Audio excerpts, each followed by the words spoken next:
Hey guys, tonight we slip into the flickering candlelight of medieval times, where being too pretty wasn't just a compliment, it was a gamble with your life. Picture yourself in a drafty stone castle, your reflection glinting in a polished bronze mirror. Your cheeks glow, your hair catches the firelight, and whispers follow you like shadows. But here's the kicker: that radiant face might just get you accused of witchcraft, or worse, make you a pawn in a noble's deadly game. In this world, beauty's a double-edged sword, and you probably won't survive this unscathed. So before you get comfortable, take a moment to like the video and subscribe, but only if you genuinely enjoy what I do here. Drop a comment with your city and local time. I love picturing where you're all drifting off from. Now dim the lights, maybe turn on a fan for that soft background hum, and let's ease into tonight's journey together. You're standing in a bustling medieval village, the air thick with wood smoke and the tang of fresh bread. People stare as you pass, their eyes lingering a bit too long. Beauty in these times wasn't just rare, it was a signal, a spark that could light a fire of trouble. Let's be real, you're not just pretty. You're dangerously pretty, the kind of striking that makes old women mutter and young men trip over their own feet. But why was that a problem? Well, medieval society wasn't exactly chill about anything, least of all appearances. They believed looks were a message from the heavens or somewhere much darker. A face too fair could mean God's favor, sure, but it could also scream, deal with the devil. And trust me, nobody was throwing you a parade for that. Here's a solid fact: medieval Europe, especially from the 12th to 15th centuries, was obsessed with physical appearance as a moral barometer.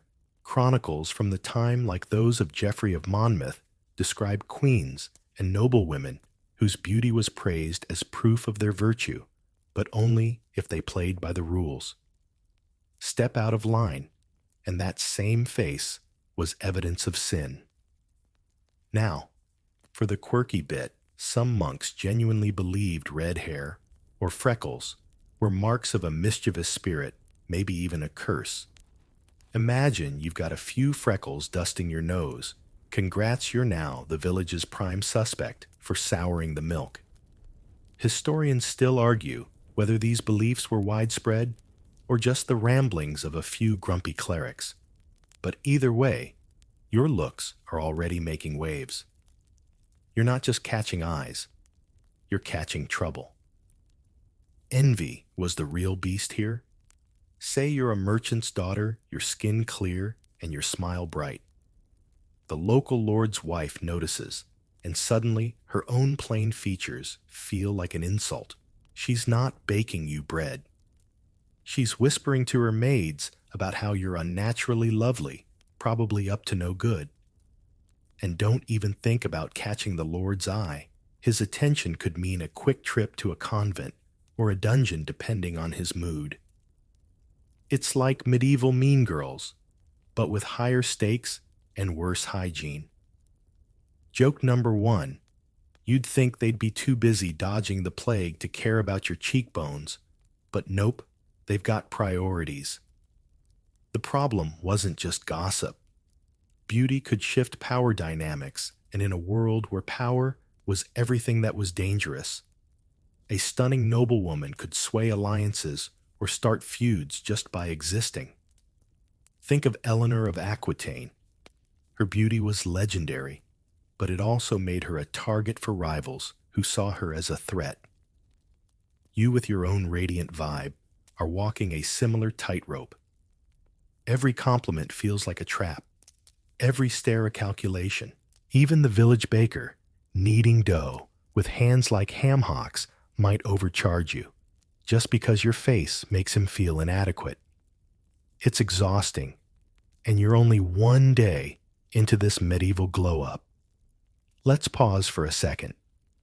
You're probably thinking, okay, but couldn't I just keep my head down? Sure, you could try, but in a tiny village or a crowded castle, anonymity isn't really a thing. Everyone knows everyone, and your face is basically public property. Plus, medieval folks were pros at reading signs into everything. A clear complexion. Maybe you're blessed. Too clear. Okay, now you're suspicious. It's like they invented cancel culture before Twitter, except instead of hashtags, they use pitchforks. Joke 2. You'd probably trade that flawless skin for a good cloak to hide under, but cloaks don't come with a stop staring guarantee. By now, you're starting to feel the weight of those stares. You're not just a person, you're a symbol, a puzzle everyone's trying to solve. Are you a saint, a sinner, or just really good at washing your face? Spoiler, they're not going to give you the benefit of the doubt. And as you trudge back to your thatched roof home, dodging a stray goat and a kid throwing mud, you can't help but wonder, how did something as simple as a pretty face become a survival challenge? Stick around, because this is just the beginning of your medieval beauty saga. You're back in the medieval grind, your too pretty face still turning heads and raising eyebrows. Remember that village baker from last time, the one with hands like ham hocks? He's still overcharging you for bread, muttering about how your looks are trouble waiting to happen. Today, you're trudging through the muddy streets, cloak pulled tight, trying to dodge the stares. But in this world, beauty isn't just a personal problem, it's a public verdict. Society's got a rule book for what perfect looks like, and you're about to find out how unforgiving those pages are. Picture this. You're at the market, bartering for some turnips, when a gaggle of women nearby starts whispering. They're sizing you up, noting your smooth skin, your bright eyes, your hair that somehow stays glossy despite the lack of shampoo. In medieval times, perfect beauty wasn't about Instagram filters. It was a strict checklist. Fair skin, because it proved you weren't toiling in the fields like a peasant. Symmetrical features, because balance was seen as God's handiwork. And don't forget, long flowing hair, preferably blonde, since it screamed angelic to these folks. You check most of these boxes, but here's the catch: hitting that ideal too well makes you a target. It's like acing a test everyone else failed, except the prize is suspicion instead of a gold star. Here's a straight-up historical fact. Medieval beauty standards were heavily influenced by medical texts like those of Hildegard of Bingen, who linked physical appearance to humoral balance, think blood phlegm and bile. A radiant face meant your humors were in harmony, a sign of health and virtue. But stray too far from average, and people got twitchy. Now for the quirky tidbit. Some believed that overly perfect features could be a trick of nature, like a changeling swapped by fairies. Got a flawless smile? Maybe you're not human at all. Historians still argue whether these fairy tales were just bedtime stories or a way to justify distrust of anyone too striking. But either way, your glow is starting to feel like a spotlight you can't escape. You're trying to blend in, but the market's a minefield. A merchant's wife glares as her husband offers you an extra apple for free. You politely decline because you know that free apple comes with rumors. Medieval society didn't just judge beauty, it policed it. Women especially were expected to be modest, not drawing attention with their looks. If you're too pretty, you're practically shouting, "Notice me," and that's a dangerous game. Men could be just as trapped. A handsome knight might charm the court, but if he's too dashing, he's a threat to the lord's ego. Joke 1, you'd think they'd have bigger problems, like inventing toothpaste. But no, they're writing poems about your cheekbones. The rules weren't just social, They were baked into law and custom. Sumptuary laws, for instance, dictated who could wear what based on status. A merchant's daughter like you. No silk or bright dyes, no matter how pretty you are. Break those rules, and you're not just vain. You're challenging the social order. Imagine you slip on a crimson shawl because it matches your eyes.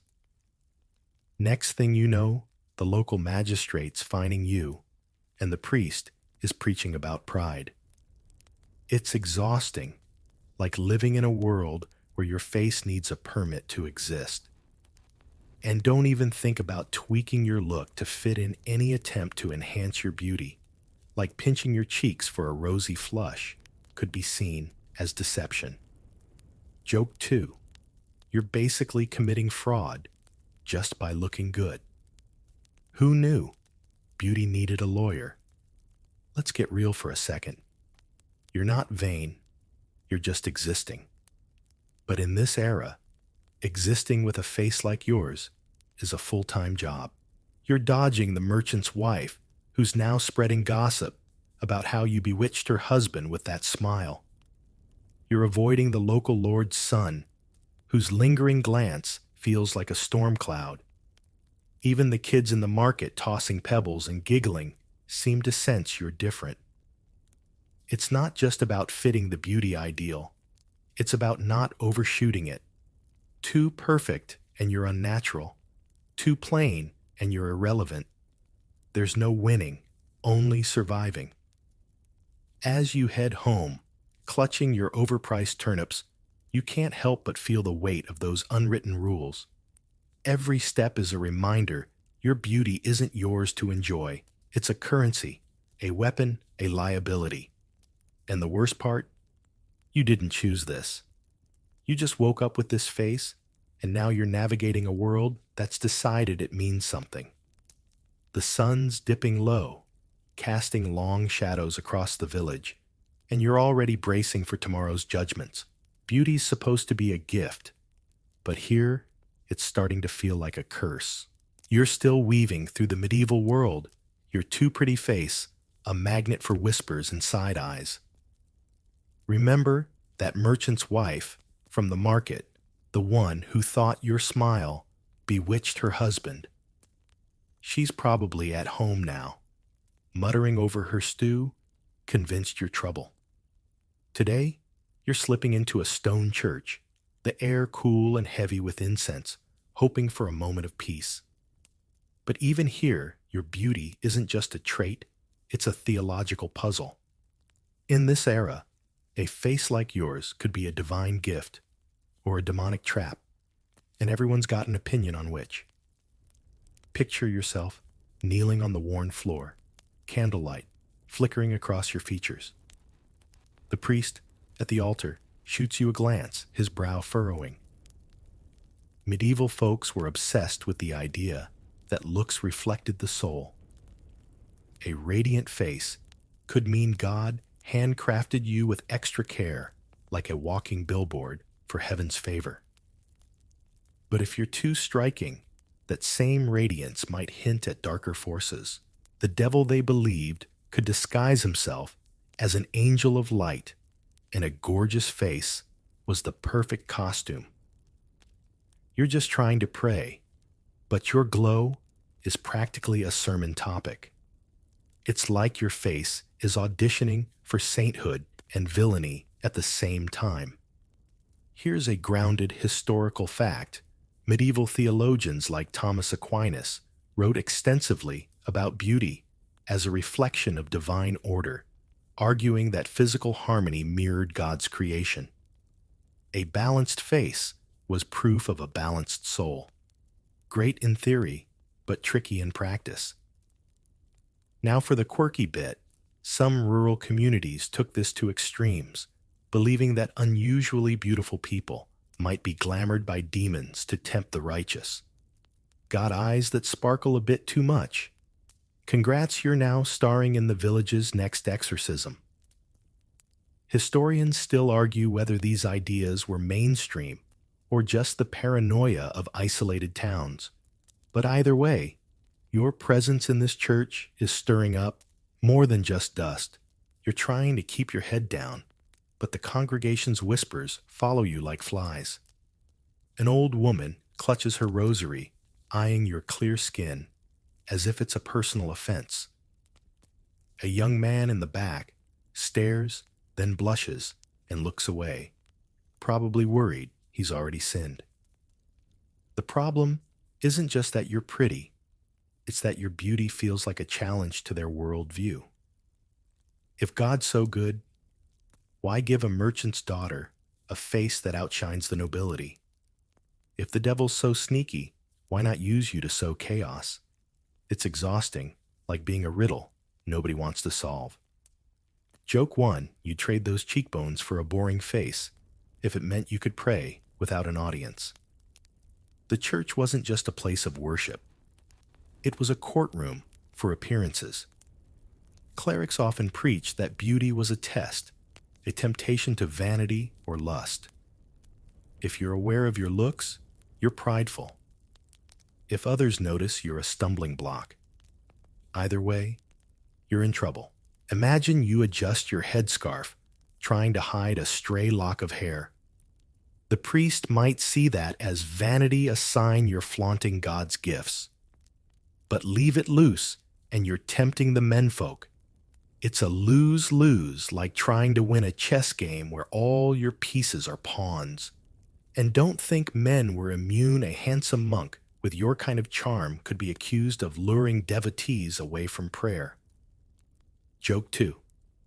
At this rate, you're half expecting a "no pretty people" sign on the church door. Let's be real, you didn't ask for this cosmic debate. You just wanted to light a candle and maybe sneak a nap in the pews. But in this world, beauty's never neutral. It's a signal, a spark that could ignite awe or fear. The priest's sermon today is about humility, and you swear he's aiming it at you. His voice sharp when he talks about those who draw eyes from the Lord. You sink lower, wishing you could melt into the stone. Even the saints painted on the walls seem to judge you, their faded eyes following your every move. It's like the whole church is in on the gossip, and you're the main character in a story you didn't write.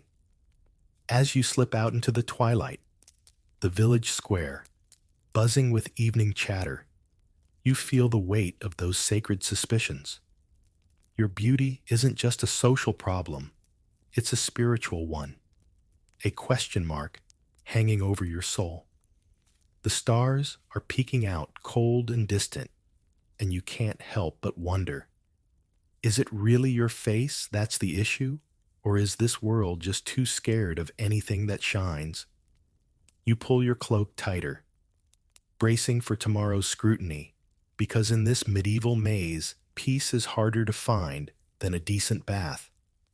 You're still dodging the medieval spotlight, your too pretty face a constant troublemaker. Remember that priest from the church, the one who seemed to aim his humility sermon at you.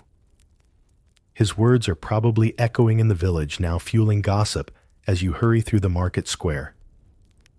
Today, you're caught in the crosshairs of envy, where beauty doesn't just spark admiration, it ignites rivalries that could burn your life to the ground. You're about to see how your looks stir up noble feuds, turning you into a pawn in a game you never signed up for. Imagine you're at a feast in the local lord's hall, the air thick with the scent of roasted meat and beeswax candles. You're there because your merchant father's got enough coin to rub elbows with the gentry. Your dress is modest, but your face, it's like a beacon in the smoky room. The Lord's wife, Lady Beatrice, notices every head that turns your way. Her own face, once praised in ballads, now carries the weight of years and childbirth.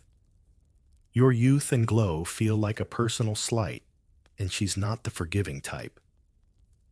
You try to focus on your trencher of stew, but her icy stare is sharper than the dagger on her belt. Here's a solid historical fact. Medieval noblewomen like Eleanor of Provence in 13th century England often used their beauty to secure political alliances, but it also made them targets of envy from rivals. A stunning face could shift power, and that scared everyone. Now, for the quirky tidbit, some noblewomen resorted to bizarre beauty hacks like smearing bat blood on their skin to stay youthful. Imagine Lady Beatrice trying that, hoping to outshine you only to smell like a crypt. Historians still argue whether envy drove more court intrigues than ambition. But one thing's clear: your presence at this feast is a spark in a powder keg. You're just trying to survive the night. But envy's a beast with claws. Lady Beatrice leans over to her cousin, whispering something that makes the woman smirk. By the time the minstrels strike up a tune, the room's buzzing with rumors. They say your beauty's unnatural, that you must be using charms to steal attention. It's not just petty jealousy envy. In this world could ruin you. If Beatrice convinces the Lord you're a threat, you might find yourself betrothed to a creepy old baron or packed off to a convent.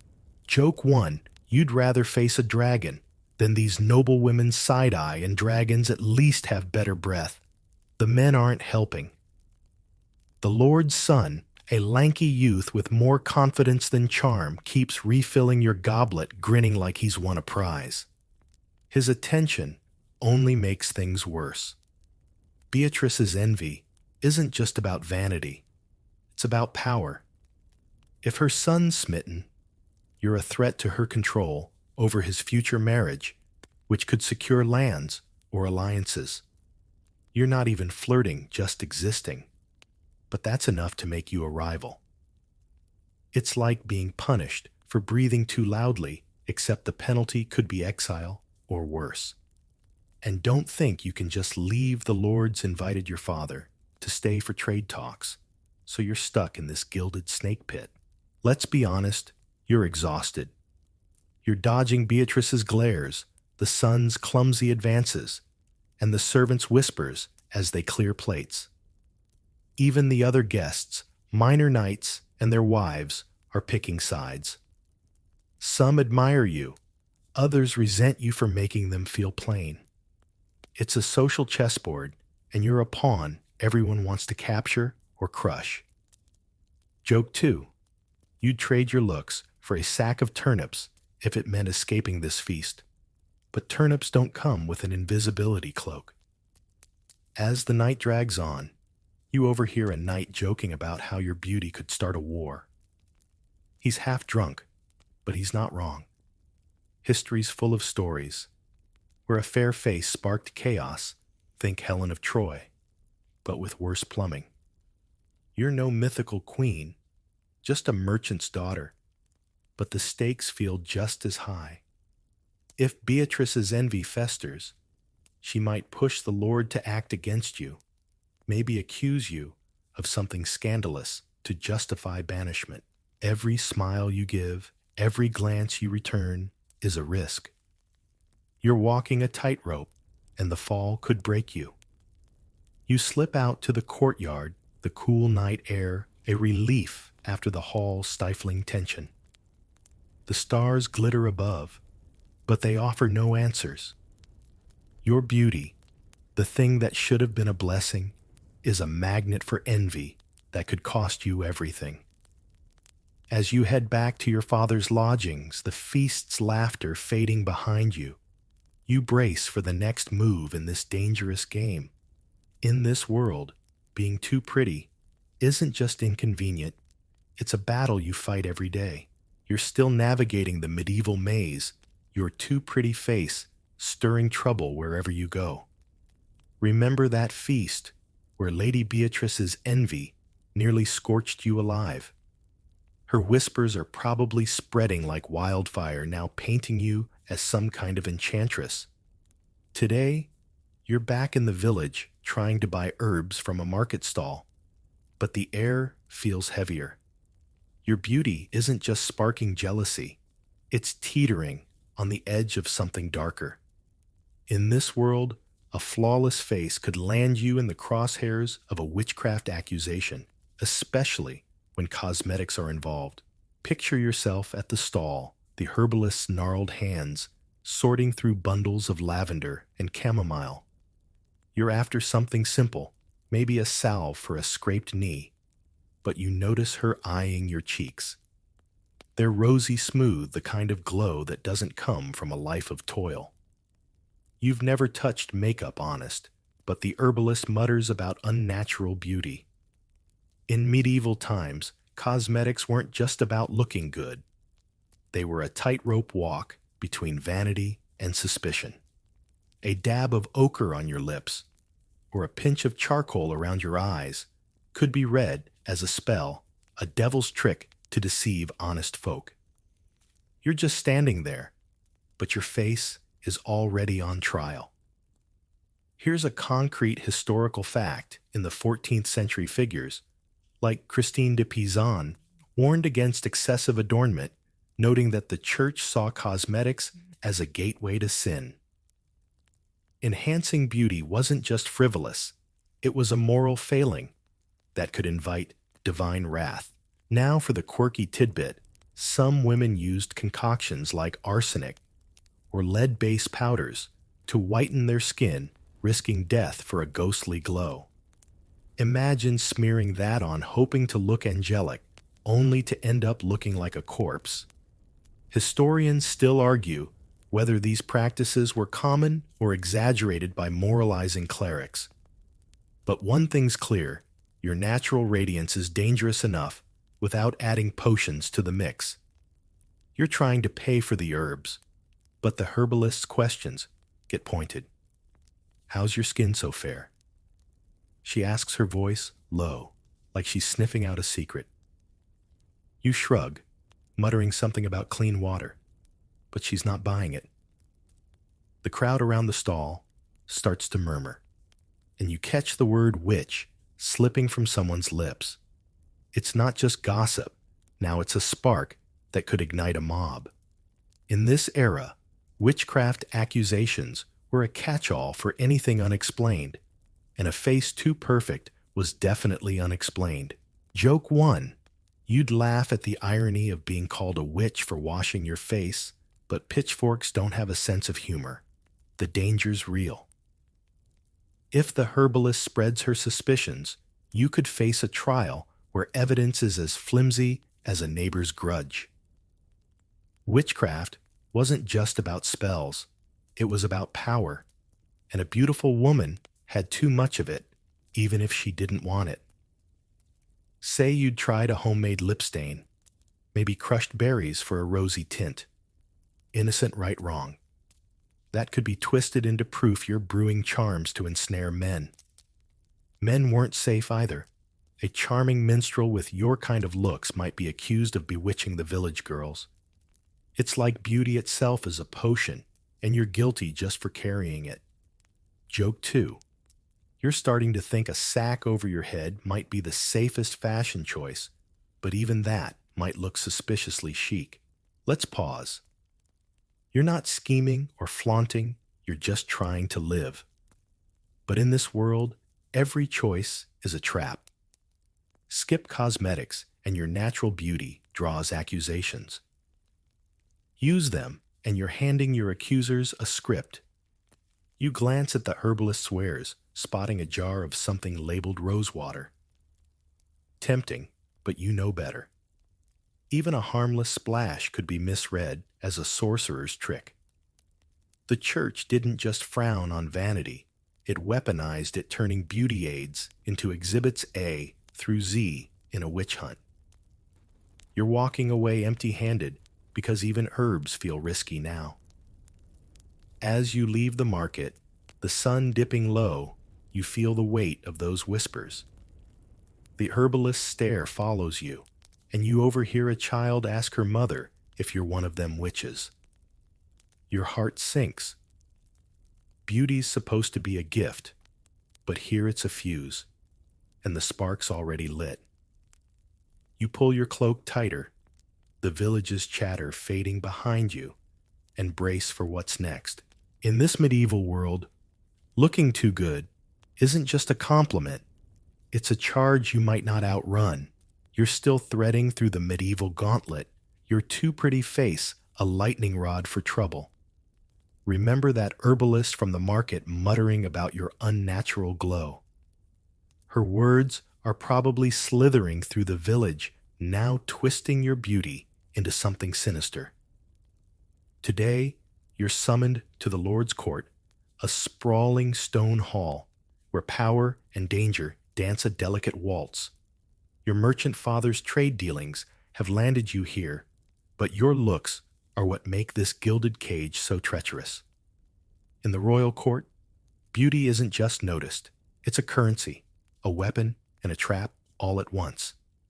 Picture yourself standing in the great hall, tapestries of hunting scenes looming overhead, the air sharp with wood smoke and intrigue. Nobles in velvet and fur whisper behind gloved hands, their eyes dissecting you. The lord, a grizzled man with a hawkish stare, sits on his carved throne, while his courtiers, knights, ladies, and scheming advisors circle like wolves. Your face, radiant, even in the dim light, draws every gaze. You're not here to charm anyone, just to stand quietly while your father negotiates, but your beauty's screaming louder than any herald. It's like walking into a room full of cats with a ball of yarn. You're not trying to cause chaos, but it's happening anyway. Here's a firm historical fact. Medieval courts like that of Henry II's England were hotbeds of political maneuvering, where beauty could elevate or destroy. A striking noblewoman could secure favor or spark scandal, depending on how she played her cards. Now, for the quirky tidbit, some courtiers used bizarre rituals, like bathing in mare's milk, to enhance their allure, hoping to outshine rivals. Imagine a lady splashing around in that only to smell like a barnyard at the banquet. Historians still argue whether beauty's influence in courts was overstated by chroniclers or genuinely shaped power dynamics, but right now, your glow is definitely shifting the room's atmosphere. You're trying to blend into the shadows, but the court's a stage, and you're the unwilling star. A young knight, all polished armor and swagger, keeps glancing your way, his grin bold enough to start a duel. The Lord's daughter, Lady Clarice, notices and bristles her own carefully powdered face, no match for your natural shine. She's not just jealous, she's threatened. Your beauty could draw suitors away from her, weakening her marriage prospects, which are her family's ticket to more land or influence. It's not personal, but it's deadly serious. Joke 1. You'd rather be haggling over turnips than dodging these courtly daggers. But turnips don't come with a throne. The danger isn't just social, it's political. If the Lord himself takes an interest, you're in real trouble. His favor could mean gifts or protection, but it could also paint a target on your back. His wife, already suspicious of every pretty face, might push for your removal, maybe to a distant estate or a nunnery. And if you rebuff him, that's a whole other mess, like insulting a king who's holding your father's livelihood in his hands. You're caught in a web where every smile, every glance is a calculated risk. It's like playing chess with pieces that hate you. Joke 2. You're starting to think invisibility might be the ultimate courtly virtue, but cloaks don't cover charisma. Let's get real. You're exhausted standing there in your best wool dress, trying not to fidget. The court's glamour hides a brutal truth. Beauty here is a leash, not a crown. Even the men aren't safe. A handsome squire with your kind of charm could be accused of seducing noblewomen, true or not, and end up banished or worse. You catch a glimpse of yourself in a polished silver goblet, your reflection a reminder of why you're in this mess. You didn't choose this face, but you're paying for it. The Lord's advisor, a weaselly man with ink-stained fingers, leans in to whisper something to Clarice, and her eyes narrow. Whatever's coming, it's not good. As the court session drags on, you overhear a minstrel song praising a maiden fair as dawn. The crowd's gaze shifts to you, and you want to sink into the floor. Beauty's supposed to be a gift, but in this hall, it's a shackle chaining you to the whims of the powerful. You step back, hoping to fade into the crowd, but the weight of their stares follows. The torches flicker, casting long shadows, and you brace for the next move in this glittering, dangerous game. In this medieval court, being too pretty isn't just a compliment, it's a sentence you're serving with every breath. You're still caught in the medieval whirlwind. Your too pretty face, a beacon for trouble.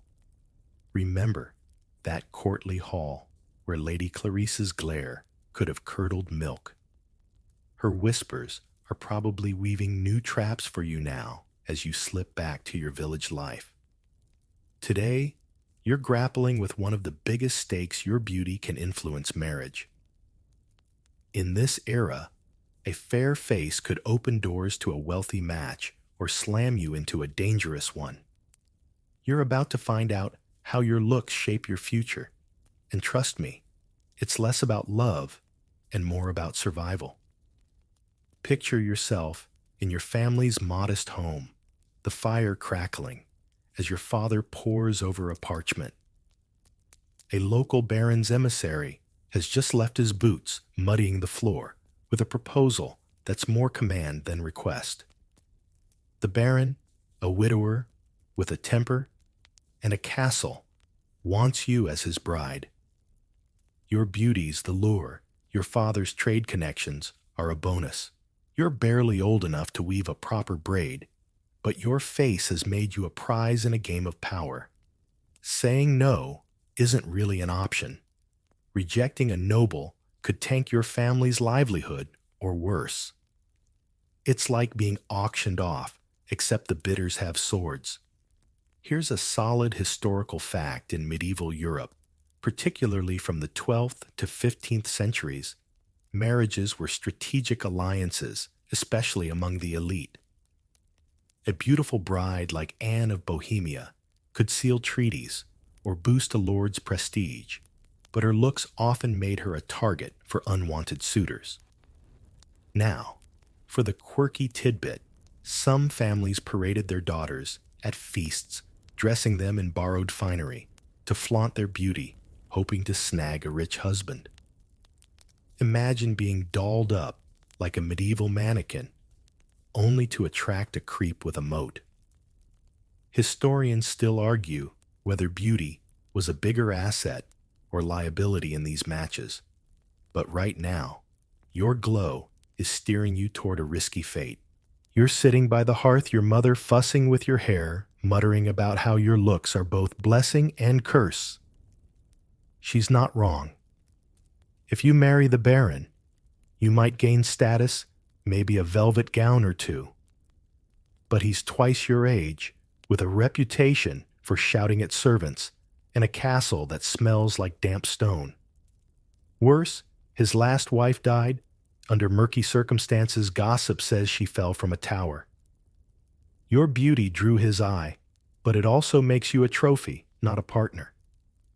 Decline, and you risk his wrath, maybe a feud that leaves your father's trade in ruins.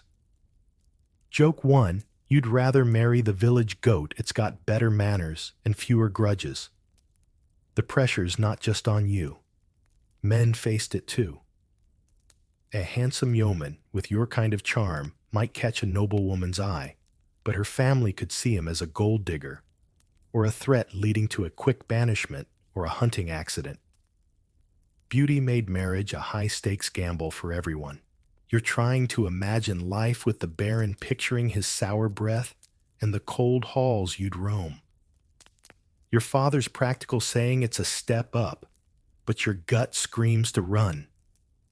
It's like choosing between a cage and a cliff, and neither feels like love. Let's be real, you're trapped. Your face, the thing that should have been a gift, is a bargaining chip.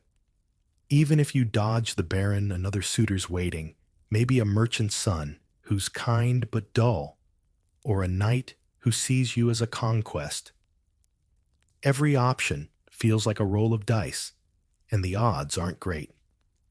You overhear your parents whispering about dowries, about how your beauty might offset the coin they can't spare. It's dehumanizing, like being a prized horse at a fair. Joke 2. You're half tempted to smudge dirt on your face and scare off suitors, but knowing this village, they'd probably call it a new beauty trend. As night falls, the fire's embers glow, mirroring the unease in your chest. You're not just choosing a husband. You're choosing a life, or maybe a sentence. Your beauties open doors, but they lead to places you might not survive. The Baron's emissary will return tomorrow for an answer, and the weight of that deadline presses like a stone. You stare into the flames, wishing for a way out. But in this medieval world, a pretty face doesn't grant freedom. It just changes the shape of your chains. You pull your shawl tighter, the night's chill creeping in, and brace for the next twist in this relentless saga. You're still tangled in the medieval web, your too pretty face a constant spark for chaos. Remember that Baron's marriage proposal, the one that felt like a summons to a dungeon. You're still reeling from it, but today, you're facing a different kind of pressure, one that comes from the church itself. You're in the village square, the shadow of the stone cathedral, looming like a stern parent. In this world, beauty isn't just a social or political problem. It's a spiritual one, and the church's watchful gaze is ready to slap a sinner label on your radiant glow. Picture yourself pausing by the church steps, the morning mist curling around your ankles. Pilgrims shuffle past, clutching rosaries, while a monk in a coarse robe sweeps the cobblestones, his eyes flicking toward you. Your face, with its clear skin and bright eyes, catches the light, and he mutters something about vanity's lure. The church in medieval times wasn't just about salvation. It was a moral enforcer, and beauty was high on its hit list. They saw it as a slippery slope to pride, lust, or worse. You're just trying to buy a candle for your mother's prayers, but your looks are practically a sermon against you. Here's a solid historical fact. Medieval church leaders, like Bernard of Clairvaux in the 12th century, preached that physical beauty was a fleeting distraction from God, often linking it to the sin of pride. Monks and priests urged modesty, warning that a fair face could lead souls astray. Now for the quirky tidbit, some clergy believed mirrors were tools of the devil, encouraging vanity by letting you linger on your reflection. Imagine sneaking a peek in a polished tin, only to be accused of demonic dabbling. Historians still argue whether the church's obsession with vanity was about spiritual purity or controlling social behavior. But right now, your glow is a red flag in this holy square. You're trying to keep your head down, but the church's rules are everywhere. A priest emerges from the cathedral, his face as sour as week-old milk, and spots you. He doesn't say anything, but his stare feels like a lecture. If you're too aware of your beauty, say by adjusting your headscarf to frame your face, you're vain a sin that could earn you a public penance, like standing barefoot in the square reciting psalms. If others notice you, you're a temptress, leading men to impure thoughts. It's a trap where existing is the crime. Joke 1. You'd think the church would be busy chasing heretics, but no, they've got a vendetta against your cheekbones. The pressure's not just on women. A handsome young monk with your kind of charm could be accused of drawing female pilgrims away from prayer, risking a transfer to a remote monastery or worse. You're just trying to buy that candle, but the monk sweeping nearby starts preaching under his breath about the snares of the flesh. You catch words like pride and temptation, and it's clear he's talking about you. It's not personal, but it's exhausting, like being judged by a jury that never sleeps. You hand over your coin, avoiding eye contact, but the weight of his words sticks like damp wool. Let's be honest, you're not flaunting anything. You woke up with this face, same as yesterday, but the church sees it as a test. You're failing just by breathing. Even your simple wool dress, chosen to avoid attention, can't dim the spotlight. The cathedral bells toll signaling noon prayers, and you feel the urge to slip away before the crowd grows. But a gaggle of women, fresh from confession, pause to stare, whispering about how no God-fearing girl should look like that. It's like they're writing your sins for you. Joke 2. You're half tempted to confess to excessive face washing just to mess with them, but the priest might actually take it seriously. As you leave the square, the cathedral's shadow feels heavier than ever. Your beauty, the thing that should have been a quiet joy, is a spiritual liability, a reason for the church to tighten its grip. You clutch the candle, its wax warm in your hand, and hurry toward home. The village hums with life children, chasing a stray dog, a blacksmith's hammer ringing, but you can't shake the sense of being watched, judged, condemned. In this medieval world, being too pretty isn't just a compliment, it's a sin you're paying for with every step. You're still dodging the medieval gauntlet, your too pretty face a magnet for judgment. Remember that monk in the village square muttering about vanity as you bought a candle. His words are probably circling the gossip mill, now adding another layer to your troubles. Today, you're stepping away from the nobles and clergy to explore a humbler world, the life of a peasant. You might think beauty would be less of a burden among common folk, but even here, your striking looks spark dangers that lurk in the fields and hearths of everyday life. Picture yourself in a muddy field, the air sharp, with the scent of turned earth and dew. You're helping your neighbor, a wiry farmer's wife named Agnes Hall, baskets of barley. Your sleeves are rolled up your hair, tucked under a rough linen cap, but your face, clear-skinned, bright-eyed, stands out like a rose in a weed patch. Agnes squints at you, half admiring, half wary, as if your glow might curse the crop. In peasant communities, beauty wasn't just rare. It was a disruption, a signal that could draw unwanted attention from lured strangers or even neighbors with grudges. You're just trying to lend a hand, but your looks are stirring the pot. Here's a grounded historical fact in medieval Europe, particularly in rural areas from the 13th to 15th centuries. Physical appearance often marked social status.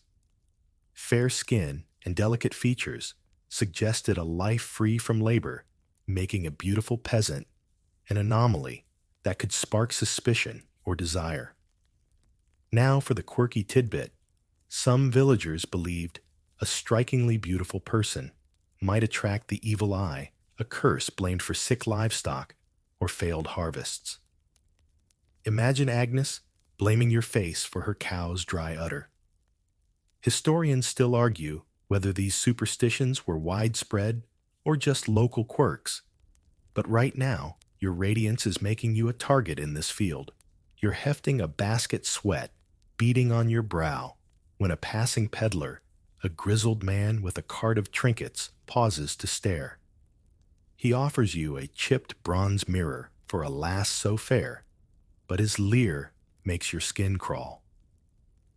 You decline, but Agnes overhears and frowns, muttering about how your looks invite trouble. she's not wrong. A beautiful peasant girl could catch the eye of a passing noble, leading to demands no one could refuse without risking retribution. Or worse, a spurned local lad might spread rumors claiming you're too proud to above your station. It's like your face is a debt you can't pay off. Joke 1, you'd trade your glow for a face full of mud if it meant blending in. But mud's not much of a disguise. The dangers aren't just external. Within the village, beauty could fracture fragile bonds. Say a local boy, maybe the blacksmith's son, fancies you. His mother might see your pretty face as a threat, worrying you'll lure him away from a sensible match with a girl who brings land or livestock. Suddenly, your persona non grata at the communal oven, your bread mysteriously burnt. Men weren't immune either. A handsome farmhand with your charm might be accused of charming wives, earning a beating from jealous husbands. You're trying to focus on the barley, but Agnes's husband, a burly man with a squint, keeps watching you, his expression unreadable. It's exhausting, like carrying a weight no one else can see. Let's be real, you're not trying to stand out. You're out here knees muddy just helping a neighbor. But in this world, beauty's a spotlight, even among the lowly. You catch a glimpse of yourself in a puddle, your reflection sharp despite the dirt, and wince. Even the simplest tasks, like fetching water or spinning wool, become complicated when people can't stop staring. Agnes mutters something about keeping your head down. But how do you hide a face? Joke 2. You're starting to think a sackcloth mask might be the new peasant chic, but knowing this village, they'd call it witchcraft. As the sun dips, painting the fields gold, you trudge home, the basket's weight, nothing compared to the day's scrutiny. Your beauty, the thing that should have been a quiet gift, is a liability even here among the dirt and toil. The village dogs bark, the wind carries the scent of wood smoke, and you feel the eyes of the world on you. In this medieval life, being too pretty isn't just a noble's problem, it's a peasant's peril. And you're learning that lesson with every step. You're still slogging through the medieval mire, your too pretty face a persistent troublemaker. Remember that farmer's wife Agnes, who side-eyed you in the barley field, muttering about your glow, inviting trouble. Her words are likely fodder for village chatter, now adding to the weight you carry. Today, you're facing a grim new reality, the Black Death sweeping through the land like a shadow. You'd think a plague would make people forget about appearances, but even in this grim era, your beauty offers no shield from disease, and worse, it can make you a scapegoat when fear runs rampant. Picture yourself in the village, the air thick with the stench of smoke and decay. Bells toll mournfully signaling another death. You're fetching water from the well, your cloak pulled tight against the chill, but your face still radiant despite the grim times, draws stares from hollow-eyed neighbors. The plague raging across Europe doesn't care about your looks, but the people around you do. In their terror, they're hunting for reasons why death stalks their homes, and a face as striking as yours is an easy target for blame. It's like your beauty's a taunt to a world drowning in despair. Here's a firm historical fact. The Black Death, peaking from 1347 to 1351, killed up to half of Europe's population, and survivors often turned to superstition to explain the carnage. Beautiful individuals were sometimes accused of angering God or consorting with demons as their survival seemed unnatural. Now for the quirky tidbit, some villagers smeared their faces with ash or mud during outbreaks, believing it warded off disease, or at least made them less noticeable to divine wrath. Imagine you trying that, only to have someone claim your mud-streaked beauty is a witch's disguise. Historians still argue whether beauty-based scapegoating was widespread or just a quirk of panicked communities. But right now, your glow is a liability in this plague-ravaged village. You're at the well, the bucket creaking as you haul it up, when a gaunt woman, her face pocked from surviving the pestilence, points at you. Why's she untouched? She hisses to a cluster of onlookers. Your clear skin, a fluke of luck, or decent diet looks like evidence of something sinister. Fear makes people irrational, and in this world, a pretty face can be twisted into a curse. If you're healthy, while others sicken, you're not blessed. You're suspicious.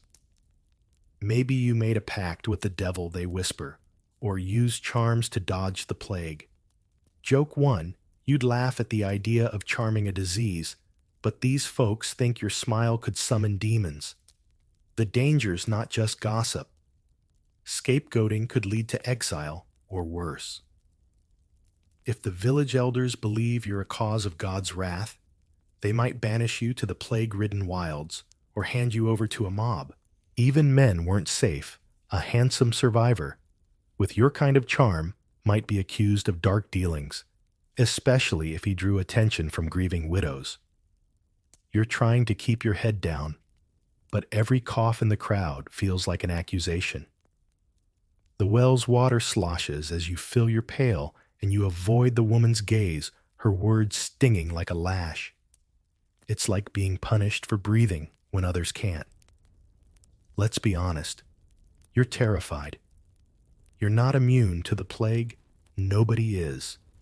But your beauty makes you a lightning rod for blame. You've heard stories of plague spreaders being stoned or burned, and your face feels like a brand marking you for trouble. Even helping neighbors, like bringing broth to a sick family, is risky. Your kindness could be misread as a ploy to curse them further. You're walking a knife's edge, where surviving the disease might mean failing to survive the village. Joke 2. You're half tempted to fake a cough just to seem less unnatural, but knowing your luck, they'd call it a hex. As you trudge home, the village feels like a graveyard, the silence broken only by distant wails. Your beauty, once a burden in markets and courts, is now a cruel irony in a world where death doesn't discriminate. The sky's heavy, with clouds mirroring the dread in your chest. You clutch the pale water slopping over the edge and brace for another day of suspicion. In this medieval nightmare, being too pretty isn't just a social curse, it's a plague of its own, and you're fighting to outlast it with every wary step. You're still trudging through the medieval fog, your too pretty face a relentless magnet for trouble. Remember that gaunt woman by the well accusing you of dodging the plague with some unholy charm.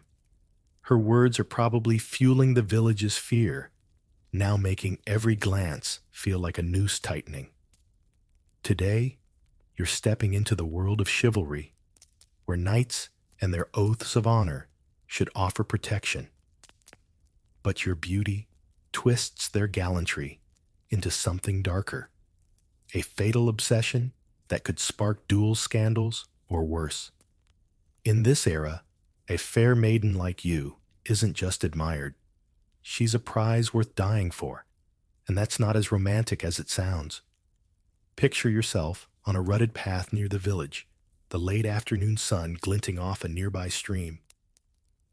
You're carrying a basket of mended linens, your hair catching the light despite your plain cap. A knight Sir Roland rides by on a massive destrier, his armor clanking with every hoofbeat.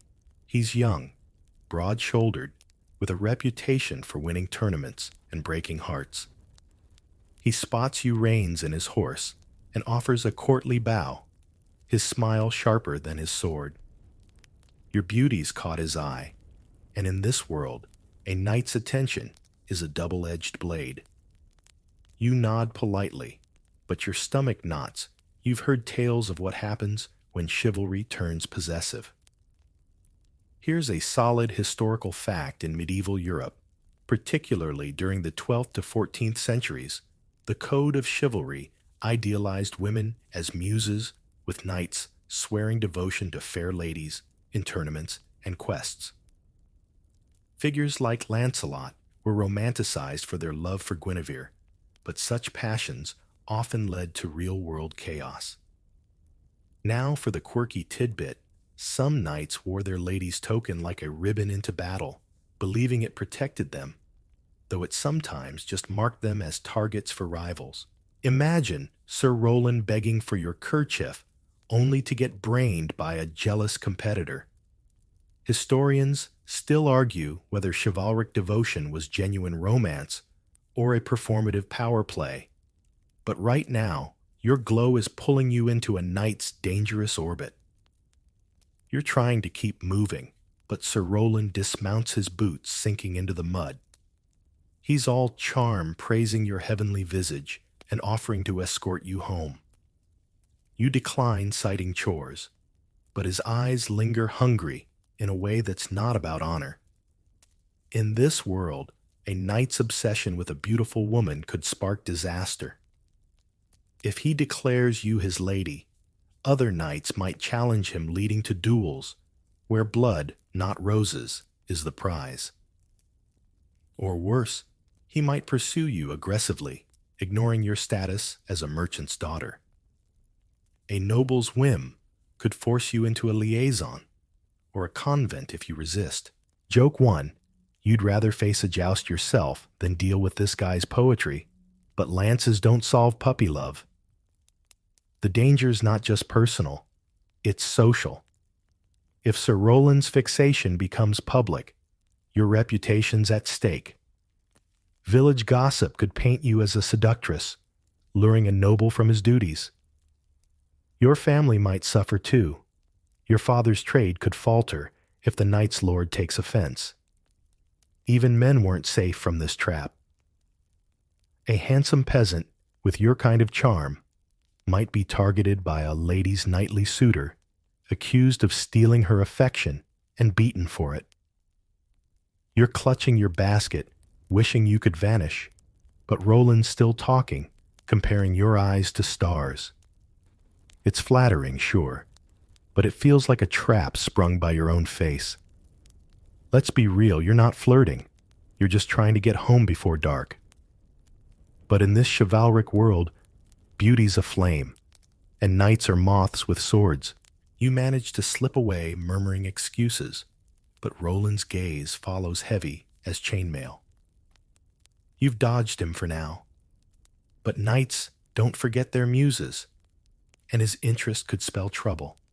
Maybe a gallant visit to your father's house, or a challenge to another suitor. Joke 2. You're half tempted to trip into the stream and ruin your heavenly visage. But knowing knights, they'd probably call it a heroic rescue. As you hurry down the path, the sun dipping low, the village comes into view, its thatched roofs hazy in the dusk.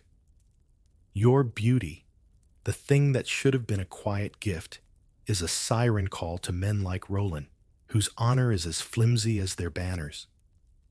The stream gurgles beside you, indifferent to your plight, and you brace for the next twist in this relentless saga. In this medieval world, being too pretty doesn't just draw admirers, it draws blades, and you're learning to dodge them with every wary step. You're still weaving through the medieval mess, your too pretty face a persistent spark for chaos. Remember Sir Roland, the knight, who compared your eyes to stars while you clutched your basket of linens. His gallant grin is probably haunting your dreams. Now a reminder that chivalry's not all it's cracked up to be. Today, you're stepping into the world of art, where beauty like yours becomes a muse, but not without risks. You're about to learn how painters and sculptors face suspicion for capturing your kind of radiance, and how your face could drag them into trouble right alongside you. Picture yourself in a cramped workshop, the air thick with the tang of linseed oil and chalk dust. A painter, Master Godfrey, hunches over a wooden panel, his brush coaxing your likeness onto the surface. You're not posing. Godfrey saw you at the market and begged your father to let him paint you, claiming your face was touched by the divine. Your image, with its glowing skin and delicate features, is meant for a church altarpiece, a saintly figure. But even here, in this flicker of candlelight, your beauty stirs unease. In medieval times, depicting a real person's face, especially one as striking as yours, could be seen as vanity or worse, idolatry. Here's a solid historical fact. In the 14th and 15th centuries, religious art dominated medieval Europe, with artists like Giotto creating idealized images of saints and virgins often modeled on real people. But using a living person's face risked accusations of glorifying the mortal over the divine. Now, for the quirky tidbit, some communities believed painting a beautiful face could trap part of the subject's soul in the image, making the artist a kind of sorcerer. Imagine Godfrey fretting that your portrait might curse him or you. Historians still argue whether these fears were widespread or just the grumblings of superstitious patrons. But right now, your face on that panel is a gamble for you both. You're not even in the room, but you feel the weight of Godfrey's work. He's muttering to his apprentice, worrying about the local priest's reaction. The church was picky about art too lifelike, and it's idolatrous. Too beautiful, and it's a distraction from God. Your face, with its perfect symmetry, is exactly the kind of distraction they fear. If the priest deems the painting sinful, Godfrey could lose his commission, or worse, face accusations of dabbling in forbidden arts. And you'd be dragged into the mess, labeled as the vain temptress who inspired it. Joke one, you'd think Godfrey could paint a sack over your head to avoid trouble, but sacks aren't exactly saintly material. The risks go beyond the church. Secular patrons, like a local lord, might see your portrait and take an unhealthy interest, just like Sir Roland did.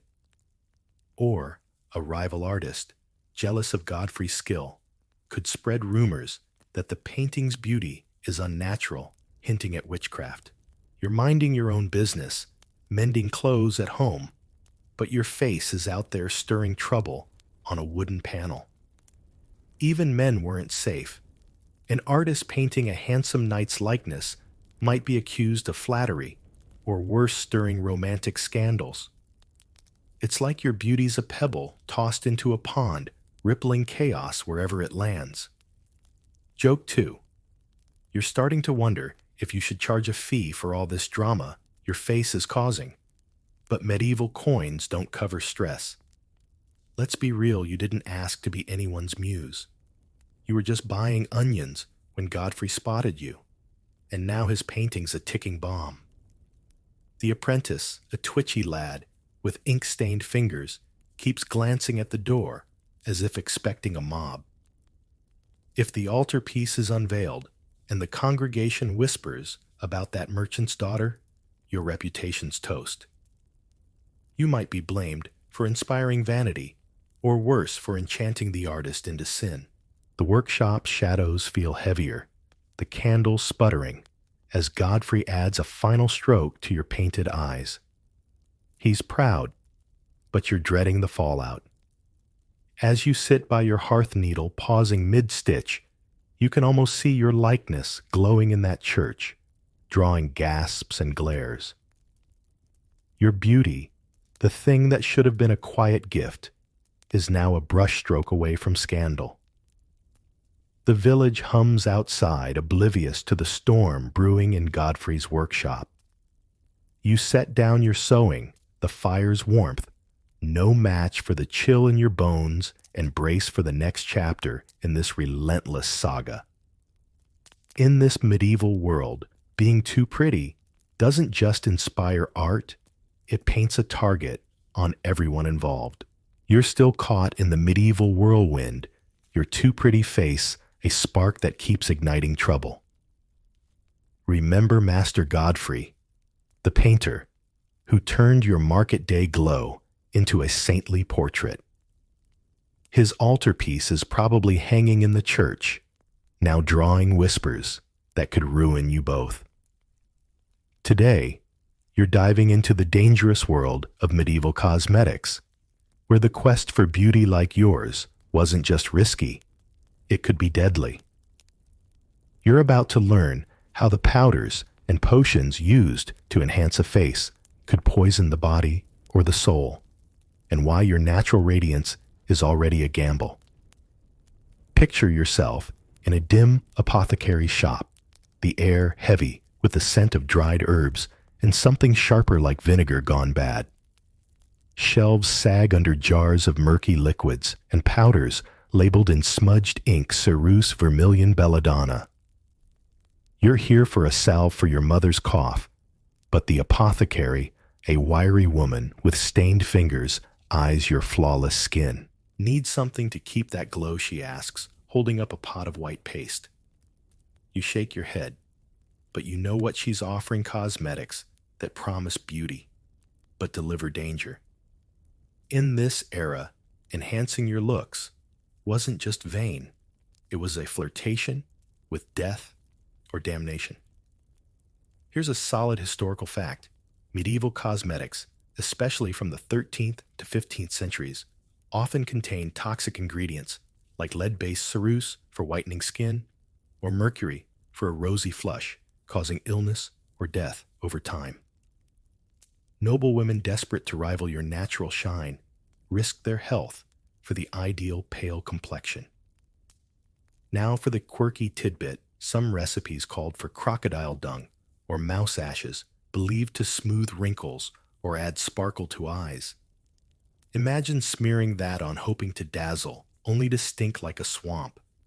Historians still argue whether these concoctions were widely used or just alchemical oddities, but right now, your decision to skip the apothecary's paste is looking wise. You're trying to focus on the salve, but the apothecary's pushing her wares, rattling off how her powders can perfect you. You don't need them. Your face already draws enough trouble, but even a hint of interest could spell disaster. If you're caught using cosmetics, the church might brand you a sinner, preaching that you're defying God's creation. Worse, a bad batch could leave you sick or scarred, like the noblewoman you heard about, whose face blistered from lead paste. And if anyone suspects your beauty's enhanced, they might whisper witchcraft, like that herbalist who eyed you at the market. Joke 1. You'd rather face a dragon than a jar of crocodile dung cream, but dragons don't come with a sermon. The risks aren't just physical. Cosmetics were a social minefield. Say you tried a touch of berry juice for your lips innocent enough. A jealous neighbor, like that gaunt woman from the plague days, could twist it into proof you're enchanting men or defying your station. Men weren't immune. A dandy with your kind of charm using tinted salves might be mocked as effeminate or accused of deception. You're dodging the apothecary's sales pitch, but her gaze lingers as if your natural glow is already suspicious. It's like your face is a crime scene and everyone's looking for evidence. Joke 2, you're starting to think a veil might be the ultimate beauty hack, but knowing this village, they'd call it a sorcerer's shroud. Let's be real. You're not here to play alchemist. You just want that salve and to get out before the apothecary starts rumors. But in this world, beauty's a tightrope, and cosmetics are a gust of wind. Even your refusal to buy her wares could be misread. Maybe you're too proud, or hiding some dark secret. The shop's shadows feel oppressive, the jars glinting like tiny threats. You hand over your coin, clutching the salve, and step back into the street where the air feels only slightly less heavy. Your beauty, The thing that should have been a quiet gift is a magnet for suspicion, with or without a pot of poison. As you head home, the village bustling with evening chatter, you can't shake the apothecary's stare. Your face untouched by her deadly powders is still a liability, a reason for fingers to point. The sky's turning dusky, the first stars peeking out, and you brace for the next twist in this relentless saga. In this medieval world, being too pretty doesn't just invite trouble, it's a brush with poison, and you're dodging it with every cautious step. You're still slogging through the medieval quagmire. Your too pretty face, a spark that keeps lighting fires. Remember that apothecary with her jars of toxic beauty potions eyeing your glow like it was a crime. Her whispers are probably slinking through the village, now adding to the chorus of suspicion. Today, you're caught in the chaos of war, where sieges and battles turn your beauty into a dangerous target. You'd think conflict would make looks irrelevant, but in this brutal world, a face like yours becomes a prize, a taunt, or a reason to suffer. Picture yourself in your village now under siege. The air hums with the creak of siege engines and the shouts of soldiers camped beyond the walls. Your family's huddled in your small home, the thatch roof trembling as a distant trebuchet hurls stones. You're trying to ration bread, your hands dusty with flour, but your face still radiant despite the fear catches the flicker of a rushlight. Outside, the enemy lord's men are circling, and word spread of a fair maiden within the walls. Your beauty, once a burden in markets and courts, is now a beacon in this war-torn nightmare, drawing danger closer than the catapults. Here's a solid historical fact. During medieval sieges, like the Siege of Jerusalem in 1187, women of notable beauty were often targeted as spoils of war valued for ransom, or as trophies to boost a conqueror's prestige. A striking face could mean captivity, or worse if a city fell. Now for the quirky tidbit, some besieged towns used decoys, women dressed to mimic noble beauties, to distract invaders hoping to buy time. Imagine you being asked to lend your cloak for that ruse, only to risk exposure if it fails. Historians still argue whether beauty's role in warfare was exaggerated by chroniclers or a grim reality.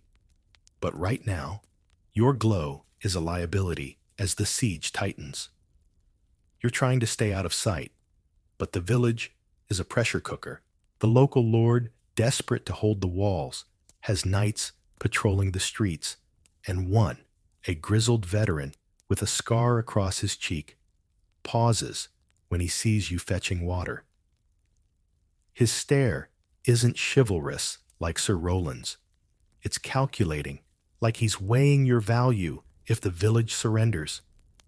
If the enemy breaches the gates, a beautiful woman like you could be claimed as a prize, bartered for peace, or worse, taken by force. Even your own side might betray you, offering you up to appease the invaders. Joke one, you'd rather hide in a barrel of turnips than be a war trophy, but turnips don't come with a lock. The danger's not just from outsiders. Within the village, fear breeds betrayal. A neighbor starving and desperate might point you out to the enemy, hoping to curry favor or save their own skin. Men faced risks too. A handsome youth with your kind of charm could be pressed into fighting or killed by invaders jealous of his looks. You're avoiding the windows, but whispers from the street suggest the Lord's Council is discussing assets to offer if negotiations start. Your name's been mentioned, and not for your baking skills. It's like your face is a currency nobody asked you to carry. And the exchange rate is your freedom. Let's be real. You're terrified, not just of the siege, but of what your beauty could cost you. You're wrapping a shawl around your head, hoping to dull your shine, but it's like trying to hide the sun with a napkin. Every creak of the roof, Every shout from the walls feels like a countdown.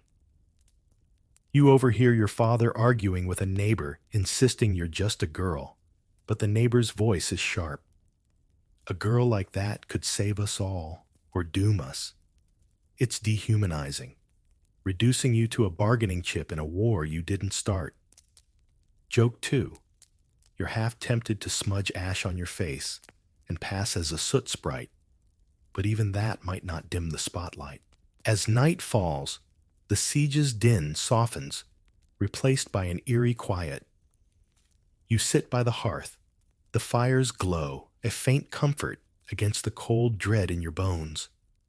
Your beauty, the thing that should have been a quiet gift, is now a target in a world where swords speak louder than prayers.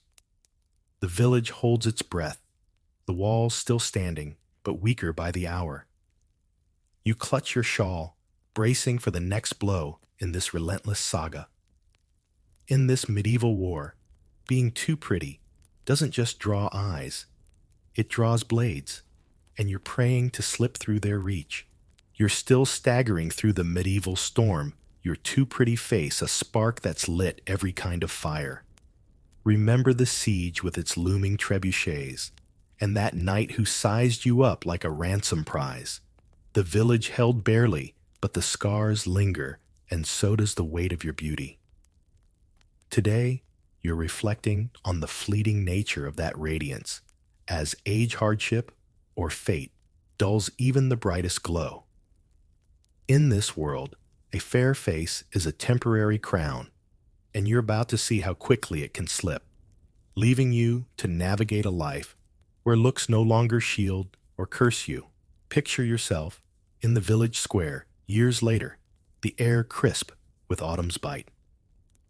You're older now, your hair streaked with silver, your skin etched with lines from worry and work.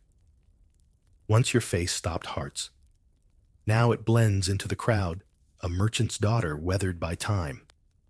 You're bartering for apples, your hands rough from years of labor, and nobody stares.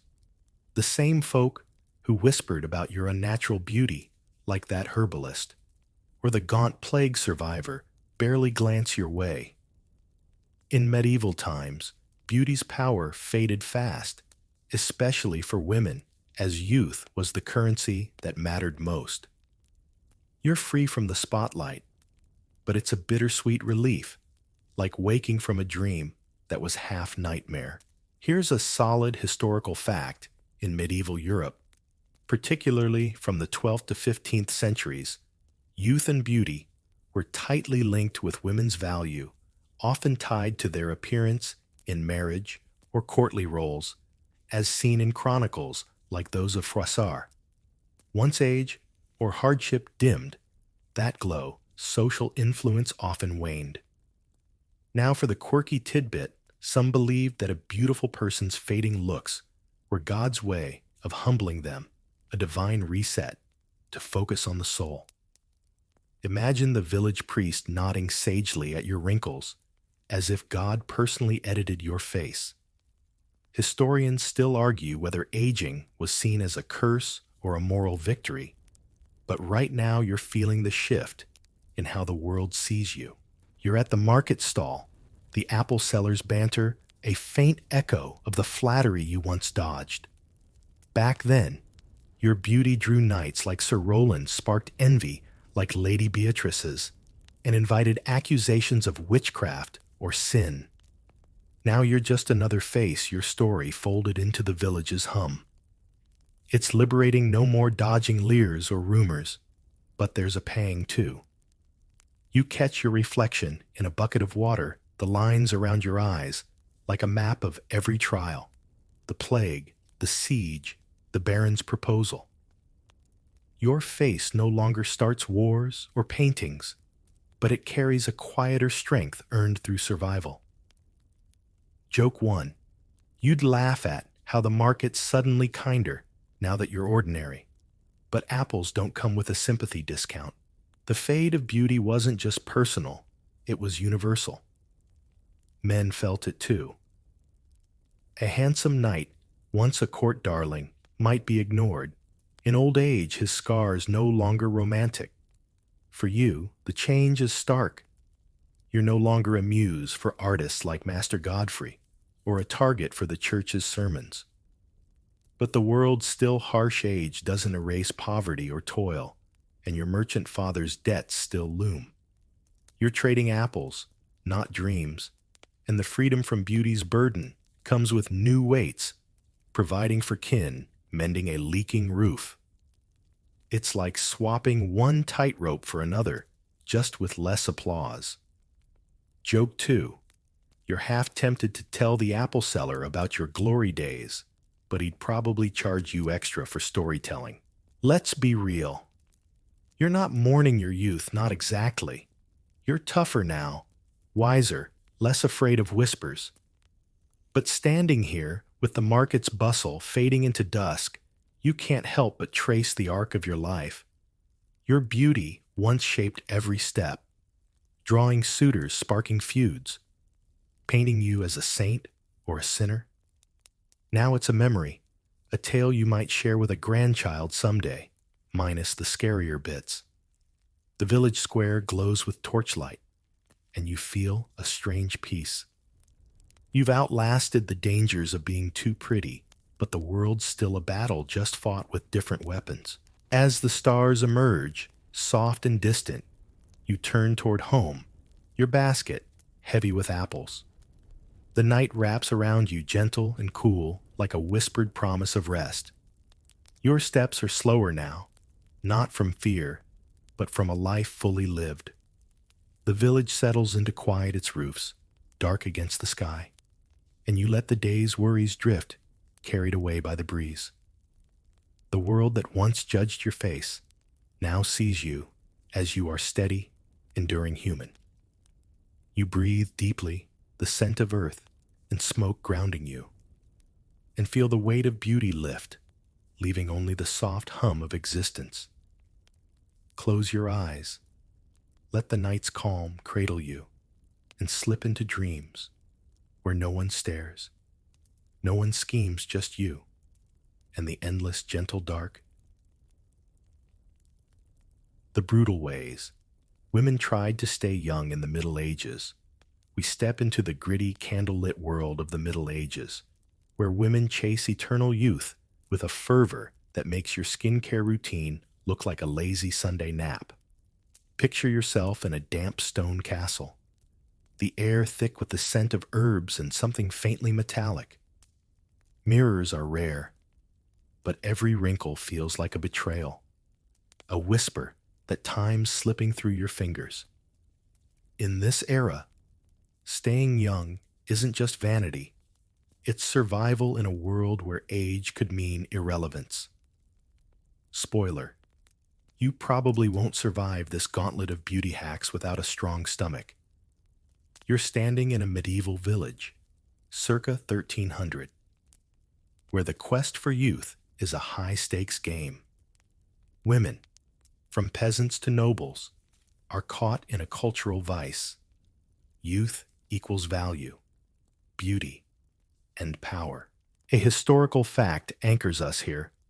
Medieval medical texts, like those by physician Trotula of Salerno, prescribed regimens to preserve a woman's bloom well into her 30s, a ripe old age for the time. These weren't just beauty tips. They were survival strategies in a society where an aging woman risked losing her social currency. But the methods? Oh, they're wilder than you'd guess. Take a quirky tidbit. Some women slathered their faces with a paste made from ground bones and animal fat, believing it could restore the vigor of youth. Sounds like a bad DIY project, right? You're smearing this gritty goop on your cheeks, hoping it'll erase that laugh line. But it smells like a butcher's stall on a hot day. And the kicker? It probably clogged pores worse than a modern fast food binge. Historians still argue whether these bone paste recipes were widespread or just the fevered dreams of a few desperate alchemists. Either way, you're starting to see the lengths women went to.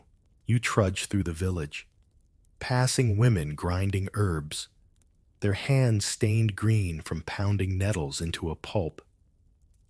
The air buzzes with whispers of secret recipes, passed from mother to daughter, each one promising to halt time.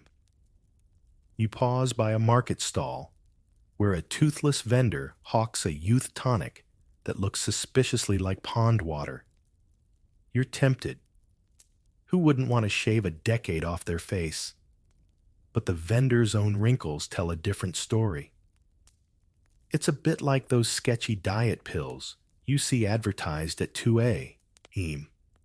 The promise is shiny, but the results are questionable. The obsession with youth wasn't just skin deep. You feel the weight of a society that prized fertility and beauty above all else for women. A noblewoman past her prime might lose her husband's favor.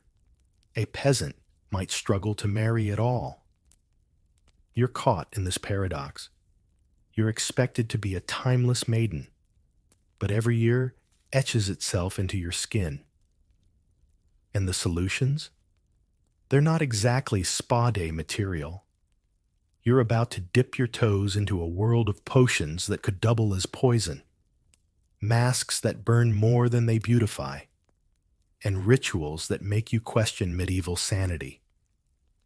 As you linger by the stall, a woman nearby mutters about a noble who bathed in wine to renew her spirit.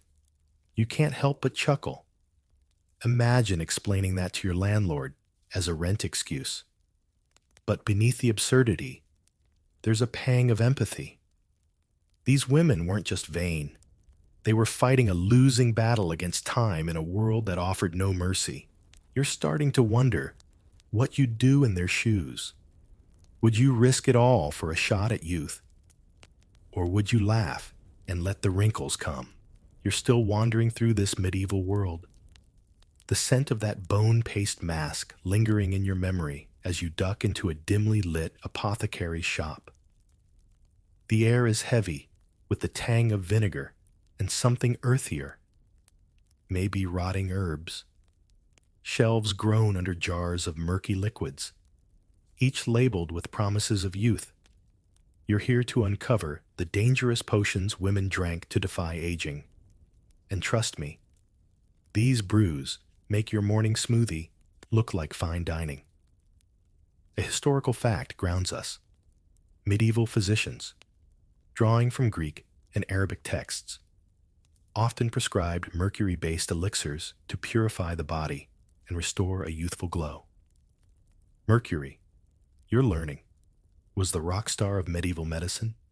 Shiny, mysterious, and absolutely toxic. You pick up a vial, its contents glinting like liquid silver. The apothecary, a wiry man with a patchy beard, swears it'll make your skin as smooth as a maiden's. You're skeptical, and for good reason. Swallowing this could leave you trembling, toothless, or worse, dead by 35. Yet women downed it, chasing the dream of a second spring. Now for a quirky tidbit, some recipes called for lizard bile mixed with wine, believed to rebalance the humors and keep wrinkles at bay. You're picturing it, a noblewoman at a banquet, sipping this foul cocktail while pretending it's fine claret. The taste? Like regret with a side of swamp. You can't help but smirk, imagining her forcing a smile as her guests wonder why she smells like a reptile. Historians still argue whether these lizard bile tonics were common or just the eccentric scribbles of a few overzealous healers. Either way, you're not volunteering to taste test. You set the vial down, your fingers itching from just touching the glass. The apothecary's shelves are a rogue's gallery of bad ideas. There's a jar of toad essence, another with something labeled stag's heart distillate. You're starting to feel like you're in a medieval version of a shady health food store, where every product screams miracle cure, but delivers misery. You wonder how many women, desperate to erase a few years, choke down these potions only to end up sicker, their skin graying instead of glowing. The stakes are high. You're a woman in this era, maybe 28, already considered past your prime by the men who hold the purse strings. You're not just drinking these potions for vanity. It's about securing your place in a world that discards aging women like yesterday's bread. You feel the pressure, the whispers at court or in the village square, judging every new line on your face. It's enough to make you consider the mercury vial again, even if it feels like playing roulette with a poisoned chalice. As you step back into the street, you catch a glimpse of a young girl watching her mother mix a potion. She's learning early that youth is a currency, and the cost of keeping it is steep. You want to tell her to run, to embrace her wrinkles when they come, but you know she's already caught in the same trap. A passing monk mutters about vanity being a sin, and you roll your eyes. Easy for him to say when his bald head is a badge of wisdom, not shame. The irony hits you. These potions, meant to preserve life, often shortened it. You're chuckling now, imagining a modern influencer trying to sell lizard bile glow tonic on social media. But the laughter fades as you realize how little choice these women had. They weren't just chasing beauty. They were fighting for relevance in a world that equated age with obsolescence. You're starting to see that mercury vial not as madness, but as a desperate gamble. Would you take the risk, knowing the odds? Or would you walk away, hoping for a kinder mirror? You're still reeling from that apothecary's shelf of horrors, the bitter aftertaste of lizard bile lingering in your imagination as you slip into a darker corner of the medieval world. The village is quiet now, save for the flicker of torchlight and the distant howl of a dog. You're about to uncover the chilling myths of blood-based rejuvenation practices, where the quest for youth takes a turn into the macabre. Brace yourself. This one's not for the faint of heart. A historical fact sets the stage. In the Middle Ages, some medical texts, influenced by ancient beliefs, suggested that blood, especially from the young, could transfer vitality to the aging. You're standing in a noblewoman's chamber, where a physician, cloaked in black, murmurs about vital essences. He's not talking about a juice cleanse. The idea was that blood, the life force, could be harvested to restore youth. You're watching a scene unfold. A pale noblewoman, her face etched with worry, agrees to a ritual involving blood from a young servant. It's not quite vampire territory, but it's close enough to make your skin crawl. Now, for a quirky tidbit, rumors swirled that some women bathed in animal blood, think pigs or calves, believing it could soak youth into their skin. You're picturing it. A wooden tub filled with crimson sludge, the air thick with a metallic stench. You're trying not to gag as a lady-in-waiting insists it's invigorating. Invigorating? More like a nightmare you can't unsee. You're chuckling, imagining explaining this to your friends as a self-care Sunday. Historians still argue whether these bloodbaths were widespread or just sensational gossip spread by disapproving monks.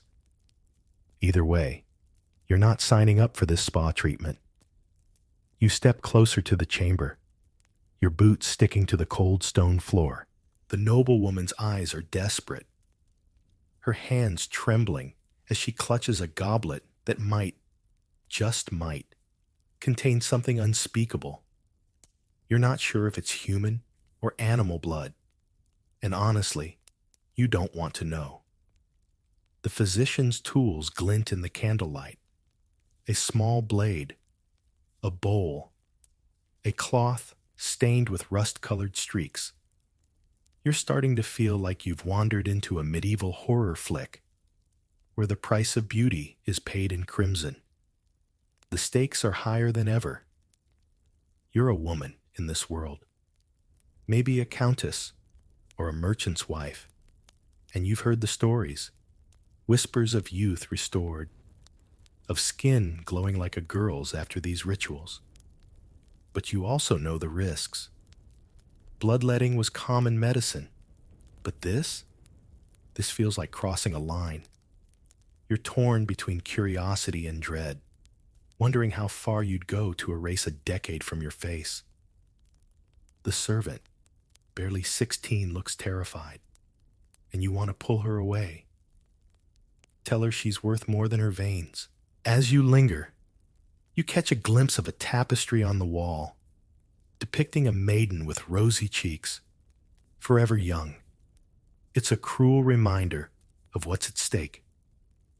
You're laughing now, a nervous chuckle, thinking how this makes modern Botox look like a walk in the park. But the laughter fades as you realize the desperation driving these women. They weren't monsters.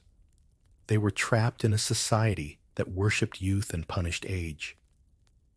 You feel the weight of their choices, the way each decision was a gamble between hope and horror. You slip out of the chamber, the air outside feeling cleaner, though the chill doesn't shake the unease. A passing peddler offers you a youth charm, and you wave him off, half joking that you'd rather age gracefully than bathe in anything red. But deep down, you're wondering, in a world this brutal, would you have resisted the lure of these myths? Or would you, too, have reached for that goblet, hoping for a miracle? You're still shaken from that blood-soaked chamber, the metallic tang of those grim rituals clinging to your senses as you step into a bustling medieval marketplace. The air hums with vendors hawking their wares, but your attention is drawn to a woman mixing a thick, chalky paste in a clay bowl. You're here to slather on the toxic face masks medieval women used to chase youthful skin. And let's just say, these concoctions make modern sheet masks look like a gift from the heavens. A historical fact anchors us. Medieval skincare often relied on lead-based compounds, like white lead, ceruse, to create a smooth, pale complexion associated with youth and nobility. You're watching this woman, her fingers dusted with white powder, as she smears the paste across her cheeks. It's like watching someone paint a wall, except the paint is poison. Lead was a staple in beauty regimens, especially among the elite, but it seeped into the skin, causing tremors, hair loss, and sometimes death. You're wincing, knowing this flawless look is a slow-motion disaster. For a quirky tidbit, some women mix their lead paste with crocodile dung, believing it had mystical rejuvenating properties. You're trying not to laugh as you imagine the smell. A rancid blend of swamp and decay, while she applies it like it's a luxury cream. You're half tempted to joke that this is the medieval version of a detox mask, but the thought of dung on your face kills the humor fast. Historians still argue whether crocodile dung was a common ingredient or just an exotic myth peddled by shady merchants. Either way, you're not volunteering to test it. You lean closer, the paste's chalky scent stinging your nose. The woman's skin looks unnaturally smooth, like a porcelain doll, but her hands tremble slightly, a telltale sign of lead's toll. You're starting to feel like you're in a medieval infomercial gone wrong, where the before and after shots both end in tragedy. Other women crowd around, eager to buy their own jars of this toxic goop, their eyes bright with hope. You want to shout a warning, but you know they'd ignore you. Youth is worth any price, or so they think. The pressure is palpable. You're a woman in this world, maybe 30, already hearing whispers about your fading bloom. Pale skin is the gold standard, proof of youth, wealth, and leisure. You're tempted to try the mask yourself, just to see if it lives up to the hype. But the memory of that apothecary's mercury vials, remember those, keeps you grounded. You're caught in a bind. Conform to this deadly beauty standard, or face judgment for every sun-kissed freckle. It's like choosing between a rock and a poisoned pillow. As you watch, a younger girl dabs the paste on her cheeks, mimicking her mother. You feel a pang. She's learning early that beauty means sacrifice. You're chuckling now, imagining a modern beauty vlogger reviewing crocodile dung glow mask with a straight face. But the laughter fades as you see the older women, their skin graying from years of lead, still chasing that fleeting glow. They're not vain. They're fighting a losing battle against a society that equates wrinkles with worthlessness. You step away, the marketplace noise fading as you pass a stream. You catch your reflection in the water, wondering how far you'd go to keep that youthful sheen. A passing beggar offers you a miracle salve, and you wave her off, joking that you'd rather age like a fine wine than a poisoned painting. But the truth lingers. These women weren't just chasing beauty. They were clawing for relevance in a world that discarded them too soon. Would you resist the lure of that chalky mask, or would you, too, smear it on, hoping for a miracle? You're still brushing off the ghostly chill of that lead and dung face mask. The marketplace's clamor fading as you wander into a quiet courtyard where a woman sits, combing her hair with obsessive care. The air smells faintly of olive oil and something burnt, like a kitchen mishap. You're here to comb through the bizarre hair care rituals medieval women used to cling to youthful locks. And trust me, these routines make your bad hair day look like a crown-worthy moment. A historical fact sets the scene. Medieval beauty standards prized long, lustrous hair as a symbol of youth and fertility, with texts like the Trotula recommending herbal washes to keep it vibrant. You're watching this woman. Her fingers slick with a homemade concoction as she massages it into her scalp. She's following a recipe from a healer, something about rosemary and nettle to preserve the hair's maidenly sheen. But the catch, these washes often included vinegar or ash, which could strip hair faster than a modern bleach job. You're wincing, imagining the breakage she's inviting. For a quirky tidbit, some women swore by rubbing their scalps with onion juice, believing it could regrow thinning hair and restore a youthful bounce. You're picturing it, her eyes watering, the pungent stench clinging to her like a bad perfume. You're half laughing, thinking this is the medieval equivalent of slathering mayo on split ends. Historians still argue whether onion juice was a widespread remedy or just a quirky footnote in village folklore. Either way, you're not eager to smell like a stew for the sake of fuller hair. You step closer, the woman's comb snagging on a brittle strand. Her hair, once thick, is thinning at the temples, a betrayal of age in a world that worships flowing tresses. She's muttering about a noblewoman who shaved her head to start fresh, only to end up with a patchy mess. You're starting to feel like you're in a medieval hair salon from hell. where every treatment is a gamble. The courtyard is littered with clues, jars of oily sludge, a bowl of crushed herbs, even a questionable lump that might be animal fat. You're wondering how anyone's scalp survived this. The stakes are high. You're a woman in this era, maybe 25, already noticing a few strands in your comb. Hair isn't just vanity, it's your social currency. A thinning mane could mean whispers of old maid, or worse, a husband's wandering eye. You're tempted to try her nettle wash, remembering that crocodile dung mask. Yep, it's still haunting you, and hoping this is less toxic. But the burnt smell makes you hesitate. You're caught between risking your scalp and facing judgment for every gray hair that dares appear. As you watch, a younger girl braids her own hair, copying the woman's ritual. You feel a tug of sadness. She's learning early that youth is a performance, and hair is the stage.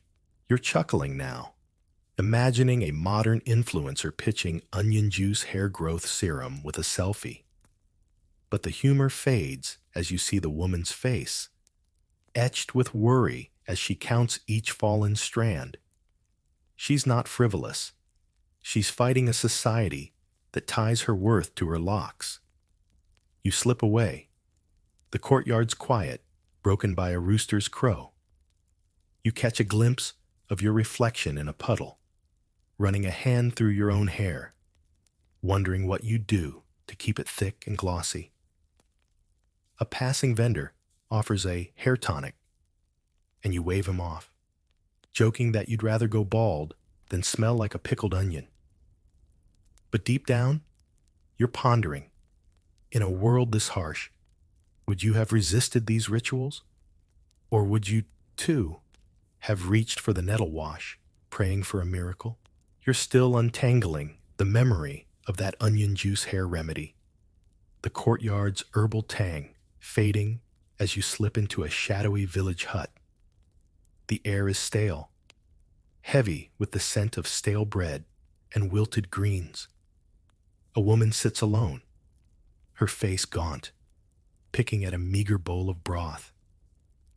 You're here to explore how medieval women starved themselves to mimic the frail, youthful figures society idolized. And this scene is about to hit harder than a skipped meal. A historical fact grounds us. Medieval beauty ideals, especially for noblewomen, often celebrated a delicate, almost ethereal thinness, with texts like courtly romances describing slender maidens as the epitome of youth.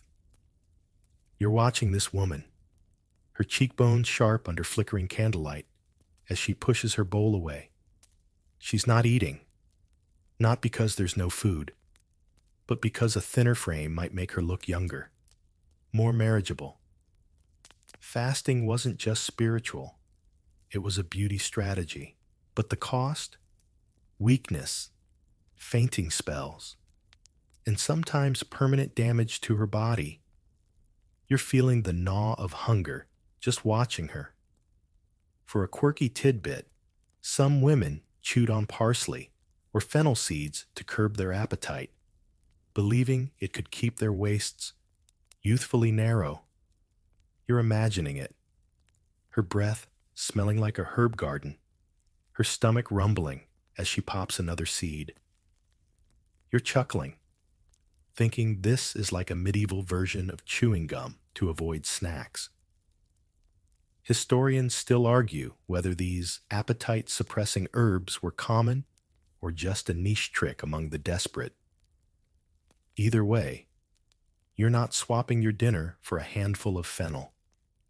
You step closer, the hut's dirt floor crunching underfoot. The woman's hands tremble as she sips water, her eyes hollow but determined. You're starting to feel like you've wandered into a grim diet ad, where the before and after are both misery. She's not alone in this. Whispers from the village tell of others skipping meals, tying cloths tightly around their waists to mimic a girlish figure. You're remembering that crocodile dung mask.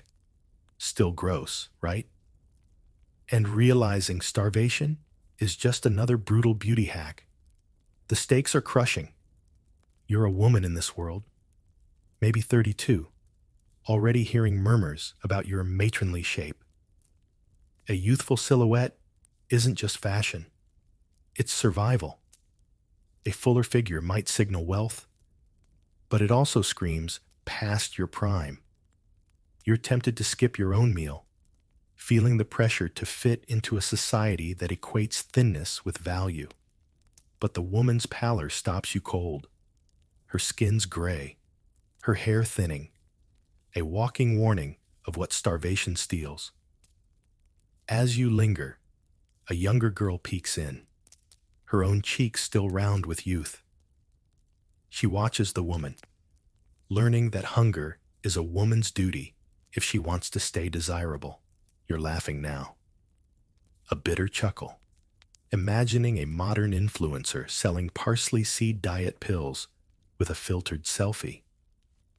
But the humor fades as you see the woman's frail frame, her body paying the price for a fleeting illusion. She's not vain. She's trapped in a world that demands impossible perfection.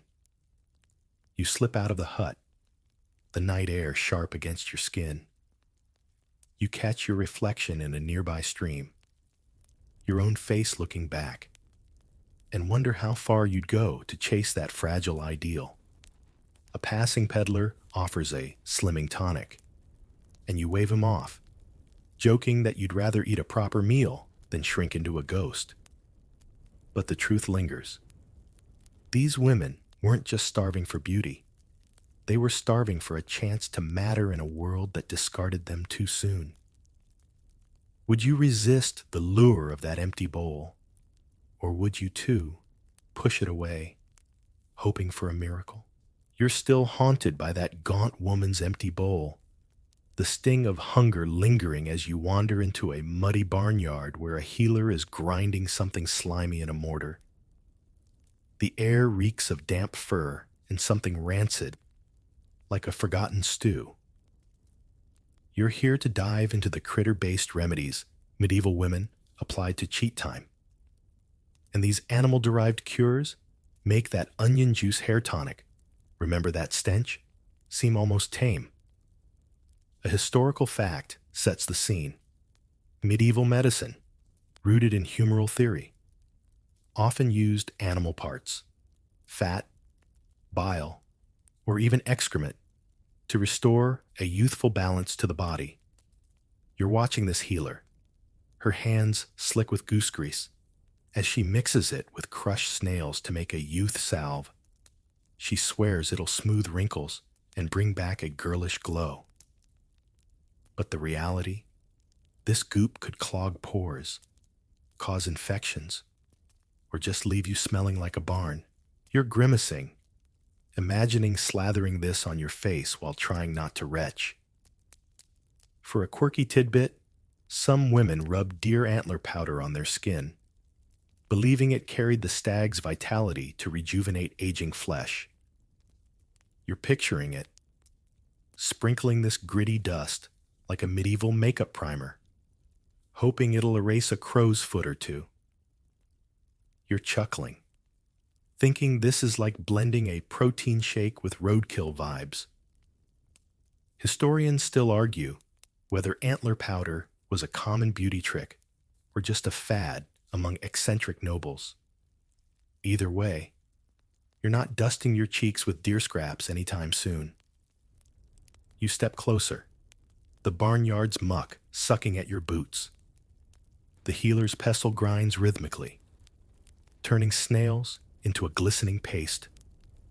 You're starting to feel like you're in a medieval witch's kitchen, where every miracle cure is a recipe for regret. Nearby, a jar holds what looks like bat droppings, labeled as a vitality balm. You're remembering that crocodile dung mask, yup, still horrifying, and realizing animals were the go-to for youth-chasing desperation. The healer's client, a woman with tired eyes, eagerly buys the snail salve, her hope outweighing the smell. The stakes are heavy. You're a woman in this world, maybe 29, noticing the first signs of age in your reflection. Youthful skin isn't just beauty. It's your ticket to relevance in a society that sidelines old women. You're tempted to try the goose grease mix, wondering if it could soften that new line on your forehead. But the slimy texture and the healer's own weathered skin make you pause. You're caught between risking a rash and facing whispers about your fading charm. As you watch, a young girl helps the healer, stirring a pot of what might be pig fat. She's learning early that youth comes at a messy, smelly cost. You're laughing now, imagining a modern influencer hyping snail slime anti-aging cream with a glowing review. But the humor fades as you see the client's face, her desperation etched deeper than any wrinkle. She's not foolish. She's fighting a world that demands eternal youth while offering only animal scraps as solutions. You slip away from the barnyard, the air clearing as you reach a quiet path. You catch your reflection in a puddle, touching your own skin, wondering what you do to keep it smooth. A passing farmer offers a vitality ointment, and you wave him off, joking that you'd rather age gracefully than smell like a wet goose. But the truth lingers. These women weren't just chasing vanity. They were clawing for a place in a world that discarded them too soon. Would you resist the lure of that snail salve? Or would you too smear it on, hoping for a miracle? You're still shaking off the slimy memory of that snail and goose grease salve. The barnyard stench fading as you step into a dimly lit room where a barber surgeon sharpens his blade. The air is thick with the scent of iron and sweat, and the flicker of a single candle casts eerie shadows. You're here to face the crude cosmetic tweaks medieval women endured to chase youth, and these surgeries make that lead face mask, remember that toxic paste, seem like a gentle facial. A historical fact anchors us. In the Middle Ages, rudimentary cosmetic procedures, like scarification or skin scraping, were sometimes used to remove blemishes or renew aging skin, often performed by barber surgeons with minimal training. You're watching this surgeon, his hands steady but unwashed, as he prepares to refresh a woman's face by scraping away a layer of skin. The tool looks more suited for carving meat than sculpting beauty, and the woman's clenched fists tell you she knows the risks: pain, infection, or a face worse than before. You're wincing, feeling the phantom sting already. For a quirky tidbit, some women had their foreheads lifted by tying tight cords around their scalps overnight, believing it could pull wrinkles taut. You're picturing it, sleeping with your head trussed up like a roast, waking to a throbbing headache and maybe a slightly smoother brow. You're chuckling, thinking this is like a medieval version of duct taping your face for a selfie.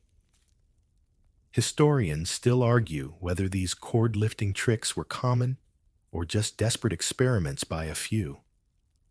Either way, you're not tying your head in knots for a youthful glow. You lean closer, the room's damp walls pressing in. The woman, maybe 35, grips a cloth as the surgeon begins, her breath hitching with each scrape. You're starting to feel like you're in a medieval torture chamber disguised as a beauty parlor. Blood beads on her skin, and you're remembering that bloodbath myth. Still creepy, right? Realizing pain was just another price for youth. The surgeon mutters about restoring her maidenly charm, but his tools, a rusty blade and a bowl of vinegar for cleaning. Scream infection waiting to happen. The stakes are brutal. You're a woman in this world, noticing new lines around your eyes, hearing whispers that you're past your bloom.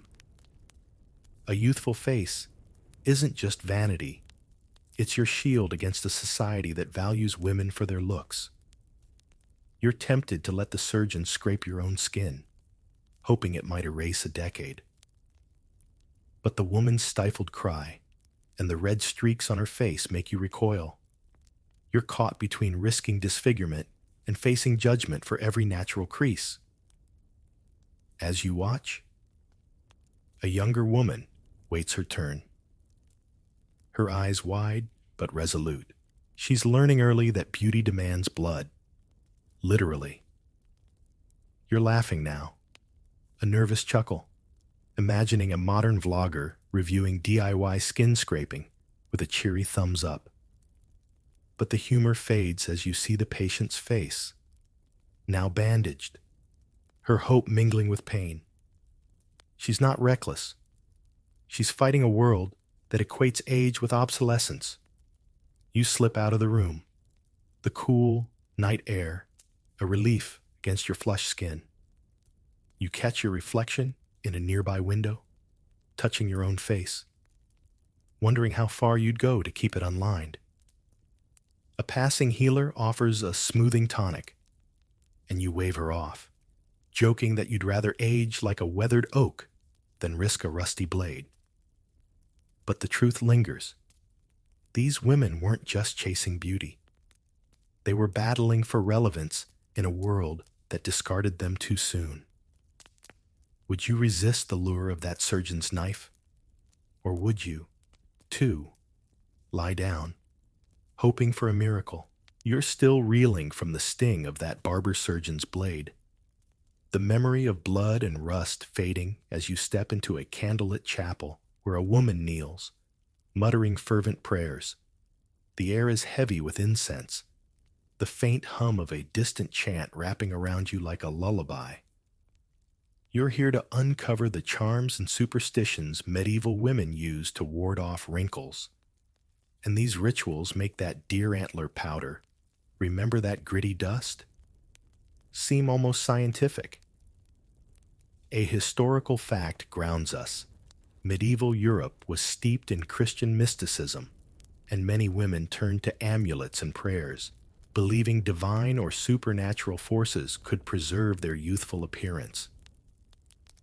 You're watching this woman, her fingers clutching a small talisman etched with a saint's name, as she chants a prayer to Saint Catherine, patroness of maidens, to keep her face unmarred by time. These charms were common, often blessed by priests, but their power was more hope than miracle. You're feeling the weight of her faith, knowing it's all she has against the mirror's truth. For a quirky tidbit, some women tied knotted cords around their wrists, each knot sealing a spell to banish aging, whispered under a full moon. You're picturing it, her standing in a moonlit field, muttering rhymes while tying knots like a medieval friendship bracelet. You're chuckling, thinking this is like manifesting a facelift with a Pinterest craft. Historians still argue whether these knotted charms were widespread or just village folklore passed among desperate women. Either way, you're not knotting your wrists for a wrinkle-free tomorrow. You kneel beside her, the chapel's stone floor cold through your clothes. Her talisman glints in the candlelight, and you notice others, women of all ages, whispering their own spells, some clutching herbs or tiny relics. You're starting to feel like you're in a medieval self-help seminar, where faith and folklore collide in a desperate bid for youth. You're remembering that snail salve, still slimy in your mind, and realizing charms were just another tool in the same hopeless toolbox. The stakes are relentless. You're a woman in this world, maybe 27, already spotting a faint line on your forehead. Youth isn't just beauty, it's your currency in a society that prizes maidens over matrons. You're tempted to whisper your own prayer, wondering if St. Catherine might spare you a few years. But the woman's weary eyes, unchanged despite her fervent chants, make you doubt. You're caught between clinging to superstition and facing the inevitable march of time. As you watch, a young girl mimics her mother, tying a cord around her wrist with clumsy fingers. She's learning early that youth is a spell you cast, not a gift you keep. You're laughing now, a soft chuckle, imagining a modern influencer selling moon-knotted youth bracelets with a mystic vibe. But the humor fades as you see the woman's hands, worn from years of labor, still clutching that talisman. She's not foolish. She's fighting a world that demands eternal beauty with nothing but prayers and string. You slip out of the chapel, the night air sharp with the scent of pine. You catch your reflection in a still pond, touching your own face, wondering what you'd pray for to keep it young. A passing peddler offers a blessed charm, and you wave him off, joking that you'd rather age like a wise crone than pin your hopes on a trinket. But the truth lingers. These women weren't just chasing vanity. They were grasping for power in a world that stripped it away with every wrinkle. Would you resist the lure of that knotted cord? Or would you, too, whisper a spell, hoping for a miracle? You're still carrying the faint incense of that chapel, the whisper of knotted charms fading as you step into a bustling medieval street where women adjust their garments with pained grimaces. The air is thick with the scent of wool and sweat, the clatter of carts drowning out their quiet complaints. You're here to squeeze into the youth-mimicking outfits that came with a painful price. And these fashion choices make that starvation diet. Remember those parsley seeds? Feel like a gentle sacrifice. A historical fact sets the scene. In the Middle Ages, fashion favored tight, figure-hugging clothing, like corset-like kirtles, to emphasize a youthful, slender silhouette, especially among the upper classes. You're watching a woman, her face flushed, as a maid laces her into a bodice so tight it creaks. Each tug steals her breath, molding her into the hourglass ideal of a maiden. But the cost? Bruised ribs, fainting spells, and sometimes organ damage. You're wincing, feeling the phantom squeeze around your own waist. For a quirky tidbit, some women wore face-framing veils pinned so tightly to their scalps they caused headaches, all to mimic the smooth, oval face of youth. You're picturing it, pins digging into her skin, her smile strained as she pretends it's fine. You're chuckling, thinking this is like wearing a too-tight headband for a Zoom call. But all day, every day, historians still argue whether these painful veils were a widespread trend or a niche torture for courtly ladies. Either way, you're not pinning your scalp for a youthful jawline. You step closer, the street's dust swirling around you. The woman adjusts her kirtle, her movements stiff, and you notice her shallow breaths.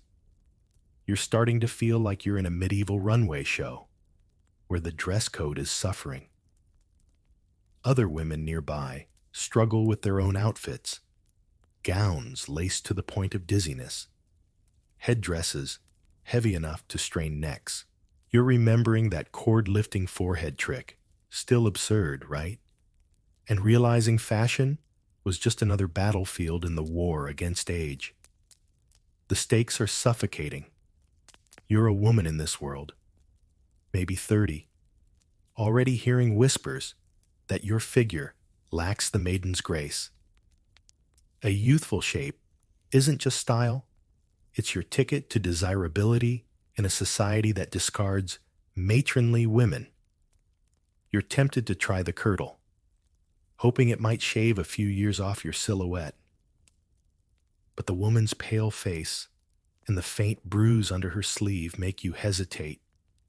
You're caught between enduring pain for beauty and risking judgment for a looser, kinder fit. As you watch, a young girl tugs at her own miniature bodice, mimicking her mother's struggle. She's learning early that youth is a costume you wear, no matter the cost. You're laughing now, a wry chuckle, imagining a modern influencer selling medieval waist-cincher workouts with a filtered grin. But the humor fades as you see the woman's strained posture, her body paying for society's obsession with youth. She's not vain. She's fighting a world that ties her worth to a tiny waist. You slip away from the street, the evening air cool against your skin. You catch your reflection in a shop's glass, smoothing your own clothes, wondering how far you'd go to fit that youthful mold. A passing seamstress offers a slimming sash, and you wave her off, joking that you'd rather breathe than lace up like a human sardine. But the truth lingers. These women weren't just chasing fashion. They were battling for relevance in a world that punished every curve of age. Would you resist the lure of that crushing kirtle, or would you, too, let the laces tighten, hoping for a miracle? You're still loosening the phantom grip of that bone-crushing kirtle. The street's dust settling as you duck into a cramped herbalist's shop, its air thick with the scent of crushed leaves and boiled roots. Shelves sag under jars of wilted plants, each promising a miracle. You're here to brew the plant-based elixirs medieval women hoped would halt time. But these herbal cures make that lizard bile potion, remember that swampy sip, seem almost palatable. A historical fact grounds us. Medieval herbals, like the works of Hildegard of Bingen, prescribed plant-based tonics. Think sage, fennel, or chamomile to renew the spirit and preserve a youthful complexion. You're watching a woman, her hands stained green, as she stirs a pot of steaming broth laced with nettle and rosehip. She believes it'll smooth her skin and keep her looking like a bride. But the truth? Many of these brews were either useless or worse, laced with toxic plants like belladonna, causing heart palpitations or hallucinations. You're grimacing, imagining choking down this bitter sludge. For a quirky tidbit, some women gargled with a mix of ivy sap and vinegar, thinking it could tighten sagging jowls. You're picturing it, puckering like you bit a lemon, the sap's sticky burn coating your throat. You're chuckling, thinking this is like a medieval version of a TikTok jawline hack gone wrong. Historians still argue whether ivy gargles were common or just a bizarre recipe from rogue herbalists. Either way, you're not rinsing your mouth with tree goo for a firmer chin. You lean closer, the pot's steam curling around you. The woman's face is hopeful, but her skin's dull, a sign her brews aren't delivering. You're starting to feel like you're in a medieval juice bar where every smoothie is a gamble. Nearby, jars hold suspicious leaves. Henbane, maybe, or mandrake, whispering danger. You're remembering that snail salve, still slimy in your mind, and realizing herbs were just another roll of the dice in the youth chase. The stakes are heavy. You're a woman in this world, maybe 31, noticing a new crease by your eyes. Youthful skin isn't just vanity. It's your shield in a society that sidelines aging women. You're tempted to sip her nettle tea, hoping it might soften that line. But the faint tremor in her hands, maybe from a toxic herb, makes you pause. You're caught between risking your health and facing whispers about your fading bloom. As you watch, a young girl crushes herbs beside her, learning the recipes early. She's absorbing the lesson that youth is a potion you brew, not a gift you keep. You're laughing now, a soft chuckle, imagining a modern influencer pushing Ivy Sap Glow Tonic with a filtered selfie. But the humor fades as you see the woman's tired eyes, her hope wilting like her herbs. She's not foolish. She's fighting a world that demands eternal beauty with nothing but plants and prayers. You slip out of the shop, the night air sharp with pine. You catch your reflection in a stream, touching your own skin, wondering what you'd brew to keep it young. A passing vendor offers a youth tea, and you wave him off, joking that you'd rather age like a sturdy oak than risk a poisoned cup. But the truth lingers. These women weren't just chasing vanity. They were grasping for relevance in a world that discarded them too soon. Would you resist the lure of that bitter brew? Or would you, too, take a sip, hoping for a miracle? You're still catching your breath from the bitter steam of that herbalist's shop, the tang of nettle and ivy sap fading as you step into a quiet monastery courtyard where women kneel in prayer under a moonlit sky. The air is cool, scented with lavender and the faint smoke of altar candles. You're here to explore the religious rituals medieval women used to seek divine intervention against aging. And these spiritual pleas make that knotted charm spell, remember those moonlight knots, feel almost secular. A historical fact anchors us. In the Middle Ages, the church dominated daily life, and many women turned to prayer, fasting, and pilgrimages to saints' shrines, believing divine favor could preserve their youthful beauty. You're watching a woman, her knees pressed into the stone, as she prays to Saint Agnes, a martyr associated with purity and youth. She's asking for a face untouched by time, her voice trembling with devotion. These rituals were common, often paired with offerings like candles or coins, but their success relied on faith, not results. You're feeling the weight of her hope, knowing time answers to no saint. For a quirky tidbit, some women slept with a relic, a saint's bone or cloth, under their pillow, believing its holy aura could smooth wrinkles overnight. You're picturing it, tucking a dusty shard next to your cheek, hoping for a divine facelift while you snore. You're chuckling, thinking this is like a medieval version of taping a crystal to your skincare routine. Historians still argue whether relic sleeping was widespread or a peculiar habit of devout nobles. Either way, you're not cuddling up with a bone for a youthful glow. You kneel nearby, the courtyard's silence wrapping around you. The woman's hands clutch a rosary, each bead a plea for miracles. You're starting to feel like you're in a medieval wellness retreat, where faith is the only currency. Other women join her, some wearing pilgrimage badges, their faces worn from travel to holy sites. You're remembering that ivy gargle, still puckering at the thought, and realizing prayer was another desperate tool in the youth-chasing arsenal. The stakes are heavy. You're a woman in this world, maybe 28, noticing a new gray hair. Youth isn't just beauty. It's your place in a society that venerates maidens. You're tempted to join her prayer, wondering if St. Agnes might spare you a wrinkle. But the woman's lined face, unchanged despite her devotion, makes you doubt. You're caught between clinging to divine hope and facing the mirror's relentless truth. As you watch, a young girl mimics her mother, clutching a tiny relic with wide eyes.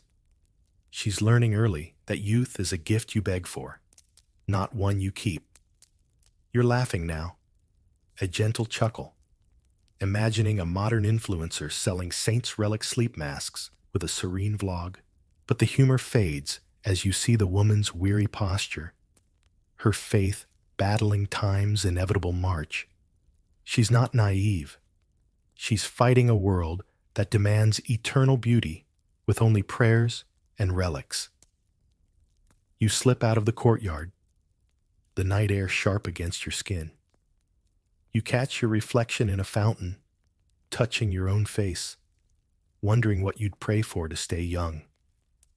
A passing monk offers a blessed candle, and you wave him off, joking that you'd rather age like a wise sage than bank on divine skincare.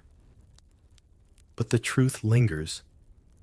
These women weren't just chasing vanity. They were pleading for relevance in a world that discarded them too soon. Would you resist the lure of that saintly prayer? Or would you, too, kneel down, hoping for a miracle? You're still carrying the faint glow of that monastery's candles, the echo of prayers fading as you weave through a crowded medieval market, where women barter under the weight of watchful eyes. The air buzzes with the scent of fresh bread and the sharp tang of wool dye.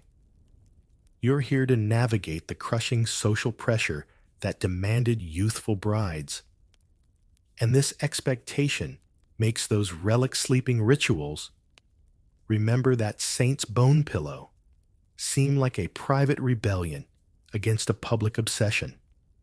A historical fact grounds us. In the Middle Ages, marriage was a cornerstone of social and economic stability, and women, especially nobles and merchants' daughters, were pressured to marry young, often in their teens, to maximize fertility and alliances. You're watching a woman, barely 30, her face lined with worry, as she overhears a matchmaker dismiss her as too old for a wealthy suitor. Youth was a currency, and every year past 20 devalued her in the marriage market. This wasn't just preference. It was a system that tied a woman's worth to her ability to look and act like a maiden. You're feeling the sting of those whispers, cutting deeper than any wrinkle. For a quirky tidbit, some women wore garlands of fresh flowers in their hair, even into their 30s, to signal bridal youth. Despite the blooms wilting by noon, you're picturing it, her tucking daisies into her braid, ignoring the smirks as petals fall. You're chuckling, thinking this is like wearing a prom tiara to a job interview. Historians still argue whether these floral crowns were a common desperate ploy or a rare affectation among aging hopefuls. Either way, you're not weaving daisies into your hair to snag a husband. You step closer, the market's noise pressing in.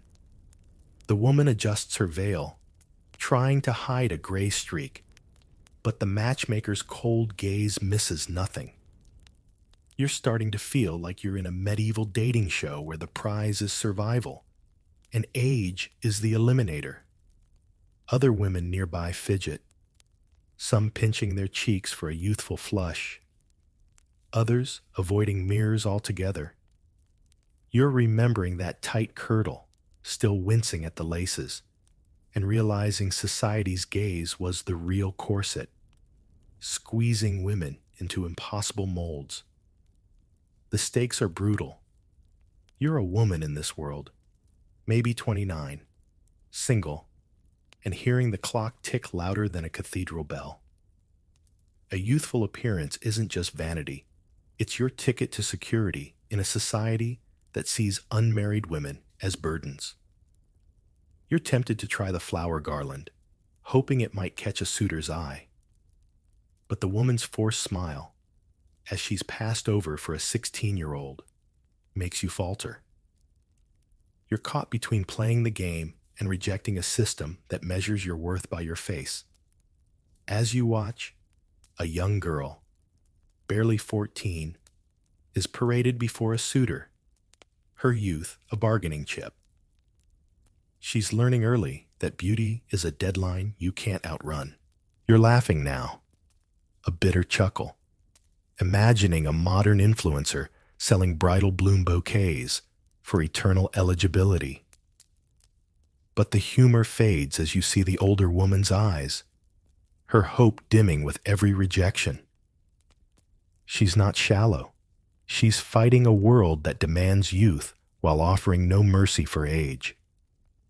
You slip away from the market, the evening air cool against your flushed skin. You catch your reflection in a merchant's polished tray, smoothing your own hair, wondering how far you'd go to stay marriageable. A passing vendor offers a youthful blush powder, and you wave him off, joking that you'd rather age like a free spirit than bloom for a suitor's approval. But the truth lingers. These women weren't just chasing husbands.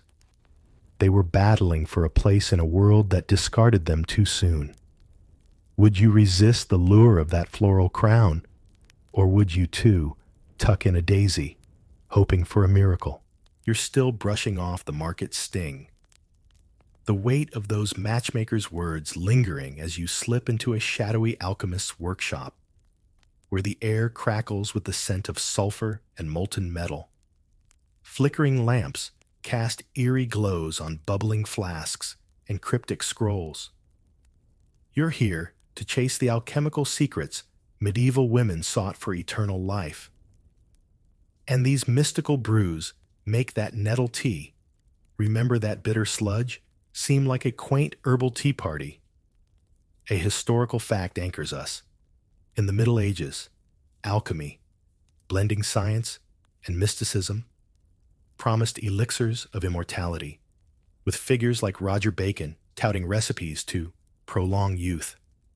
You're watching a woman, her eyes bright with hope, as she consults an alchemist mixing a potion rumored to freeze time. The concoction, likely mercury, arsenic, or gold flakes, glints in a vial, promising eternal vigor. But the truth?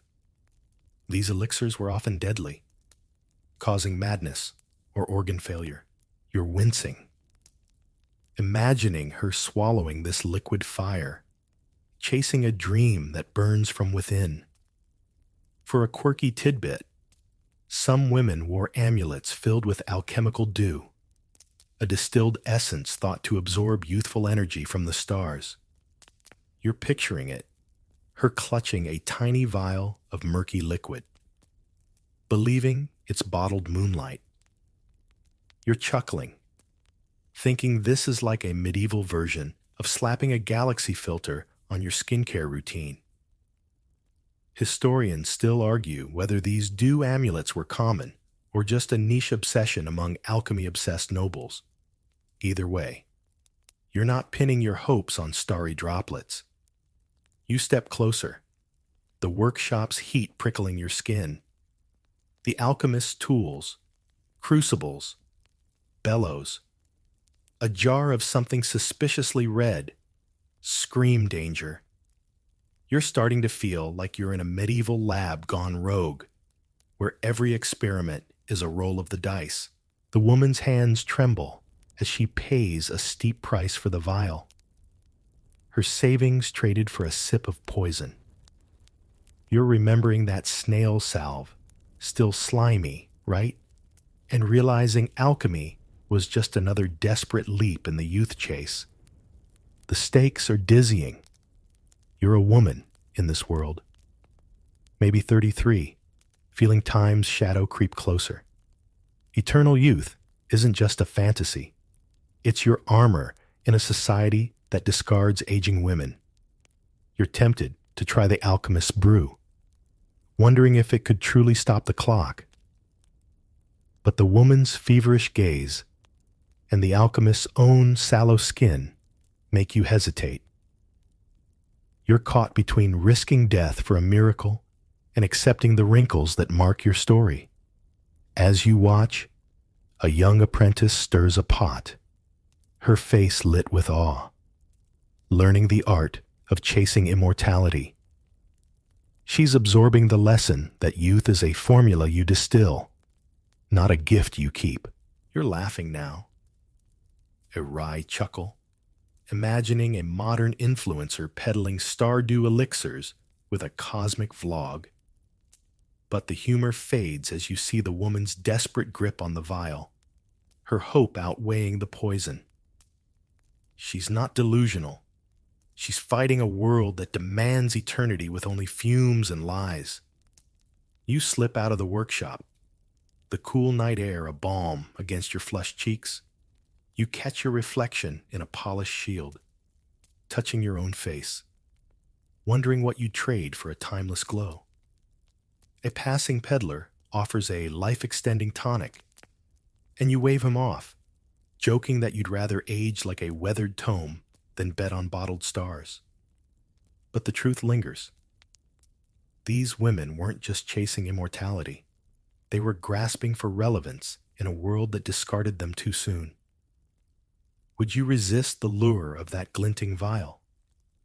Or would you, too, take a sip, hoping for a miracle? You're still reeling from the alchemist's fiery workshop, the glint of that toxic elixir fading as you wander into a quiet village square. The moonlight, soft on weathered stones. The air carries the faint scent of wood smoke and lavender, a gentle contrast to the sulfur you left behind. You're here to reflect on the brutal cost of medieval women's obsession with youth. And this final reckoning hits deeper than that bloodbath myth. Still chilling, right? It's time to look back and ask what all this desperation really meant. A historical fact grounds us. Medieval society, driven by patriarchal values, placed immense pressure on women to remain youthful, as seen in marriage contracts and courtly literature that prized maidenly beauty. You're standing in the square, watching an older woman, her face etched with lines, sell herbs to younger girls chasing the same dream she once did. Her hands, worn from years of mixing potions like that nettle tea. Remember that bitter brew? Tell a story of sacrifice. The pursuit of youth didn't just cost money or health. It stole time, dignity, and sometimes lives, as women traded their strength for society's approval. For a quirky tidbit, some women kept youth mirrors. Small, polished metal discs they checked obsessively, believing frequent gazing could hold their beauty in place. You're picturing it, her squinting at a blurry reflection, hoping it's truer than the world's judgment. You're chuckling, thinking this is like a medieval version of snapping a selfie to check your glow. Historians still argue whether these mirrors were common or a peculiar habit among the vain. Either way, you're not staring into a tin disc to freeze time. You linger in the square, the night's hush wrapping around you. The woman's stall is modest, her wares, herbs, charms, a vial of something murky, echoes of every desperate remedy you've seen, from crocodile dung masks to alchemical dews. You're starting to feel like you've walked through a museum of madness. Each exhibit a testament to a world that demanded youth at any price. The younger girls barter eagerly, unaware they're stepping into the same trap. You're remembering that tight girdle, still wincing at the laces, and realizing the real cost was never just physical. It was the endless fight against a society that devalued age. The stakes are sobering. You're a woman in this world, maybe 35, feeling the weight of every choice you've witnessed. Youth wasn't just beauty, it was survival in a culture that discarded women past their prime. You're tempted to warn the girls, to tell them their wrinkles will tell stories worth hearing. But the older woman's quiet resilience stops you. She's still here, still fighting. Her line's a map of battles won. You're caught between mourning the madness and admiring the strength it forged. As you watch, a young girl buys a charm, her eyes bright with hope, already caught in the cycle. You're laughing now, a soft chuckle, imagining a modern influencer selling youth mirror selfie kits with a filtered grin. But the humor fades as you meet the older woman's gaze, her eyes holding a wisdom no potion could grant. She's not defeated. She's a survivor in a world that tried to erase her. You step away, the square fading into shadow. The stars above feel kinder than the mirrors below. And you're starting to see the beauty in time's gentle marks. These women weren't mad. They were warriors, fighting with every tool they had. And maybe, just maybe, you'd have fought too. The night is deep now. The village square, a distant memory as you settle into a softer place where the air feels warm and forgiving. The stories of potions, prayers, and painful laces drift like leaves on a quiet stream, each one a reminder of courage wrapped in desperation. You're safe here, under a blanket of stars, where time doesn't judge, but simply holds you close. Let the weight of those medieval struggles slip away, replaced by the gentle hum of your own breath, steady and sure. No need for mirrors or elixirs tonight.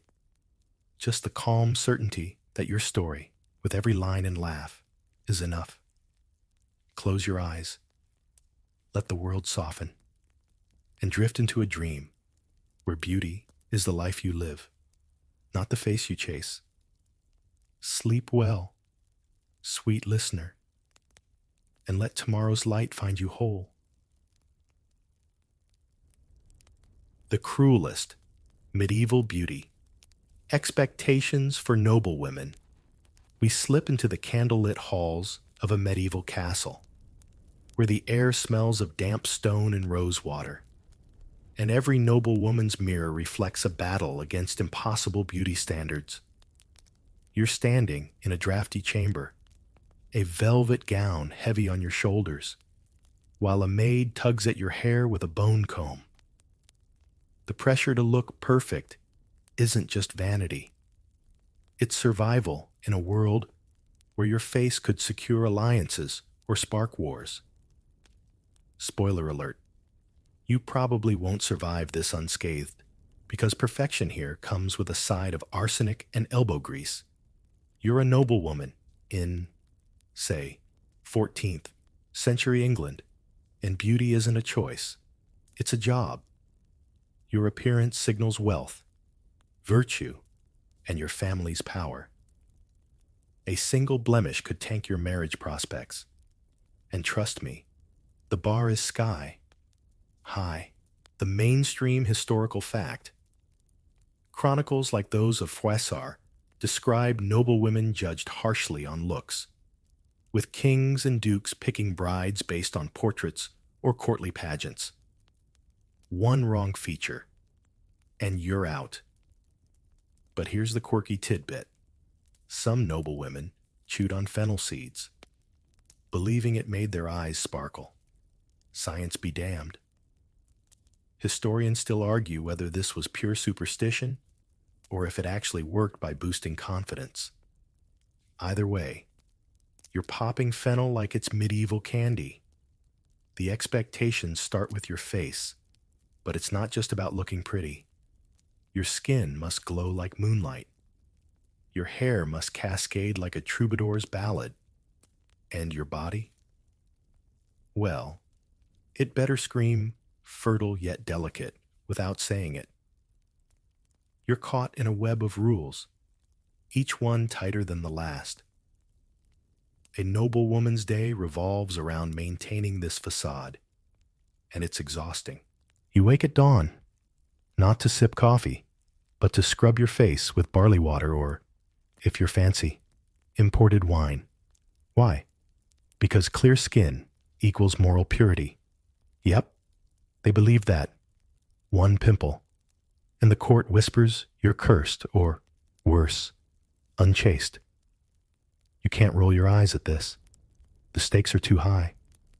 Let's talk about the tools of the trade. You've got maids, sure, but they're not your friends. They're spies for your mother, in law or rival. They slather your face with pastes made of ground almonds or, if you're unlucky, lead. Based creams that promise a porcelain complexion but might kill you by 40. You're not just primping. You're risking your life for a compliment. And the mirrors? They're not glass like today. They're polished metal. So you're squinting at a blurry reflection, hoping you look good enough for the banquet. Spoiler, you never feel like you do. The sarcasm in your head is loud.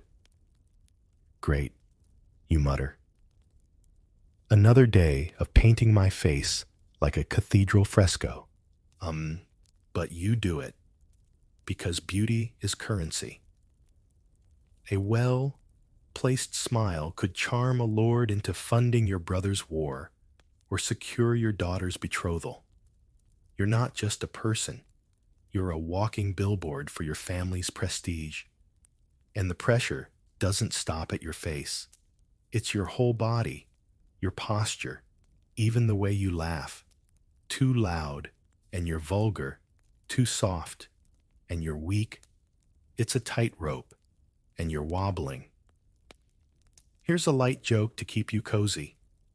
Why did the noblewoman bring a ladder to court? Because the beauty standards were that unreachable. But seriously, you're starting to see the pattern. Every detail of your appearance is scrutinized, from your eyebrows to your ankles.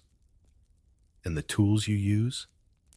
Half of them sound like potions from a witch's cauldron. You're rubbing your cheeks with rose petals, but the smell reminds you of the garden where you're not allowed to run free. Freedom's a distant dream when your worth is tied to how well you embody perfection. As you stand in that chilly chamber, you realize this isn't just about looking good. It's about power, control, and survival. You're not vain. You're strategic. But the weight of it all makes you sigh. Your breath fogging in the cold air. You've got 14 more layers of this beauty gauntlet to navigate, and each one's got its own sting. For now, you brace yourself, because the mirror's waiting, and so is the court. You're still in that drafty castle chamber, the flicker of a tallow candle casting shadows on the stone walls, as you stare down a new foe. The obsession with flawless skin. Remember that fennel seed trick for sparkling eyes? Now you're chasing a complexion so pure it could make a saint jealous. In the medieval world, your face is a canvas, and any flaw, a pimple, a freckle, a scar, might as well be a neon sign screaming, unworthy. You're not just waking up to wash your face. You're waging war against nature itself, armed with concoctions that sound like they belong in an alchemist's lab. The mainstream historical fact is clear. Medical texts like the Trotula, a 12th century guide for women's health, obsessed over skin purity, prescribing everything from herbal washes to bloodletting for a radiant glow. Clear skin wasn't just beauty. It was proof of noble blood and divine favor. But here's the quirky tidbit. Some noblewomen slathered their faces with crocodile dung mixed with milk, believing it exfoliated like a medieval spa treatment. Spoiler, it probably just smelled like a swamp. Historians still argue whether this was a widespread practice or just a bizarre trend among the elite desperate for perfection. You start your day with a basin of rose water, splashing it on your face while shivering in the morning chill. Rose water's the gentle option, but if your skin's acting up, you're reaching for heavier artillery. You mix barley flour with vinegar, smearing the paste across your cheeks and praying it doesn't sting too much. If you're in a richer household, you might use wine. Yes, actual wine to cleanse your face. It's not as fun as drinking it, but it's supposed to tighten your pores. You can't help but smirk, thinking, if only the peasants knew I'm washing my face with their yearly wages. But the real danger lurks in the whitening creams. You grab a pot of ceruse, a lead-based paste that promises a ghostly porcelain complexion, the ultimate status symbol. You dab it on, feeling it cool against your skin. But there's a nagging worry in your gut. You've heard whispers of women whose faces turned gray or whose hair fell out from using this stuff. Still, you apply it because a tanned face screams, peasant who works in the fields.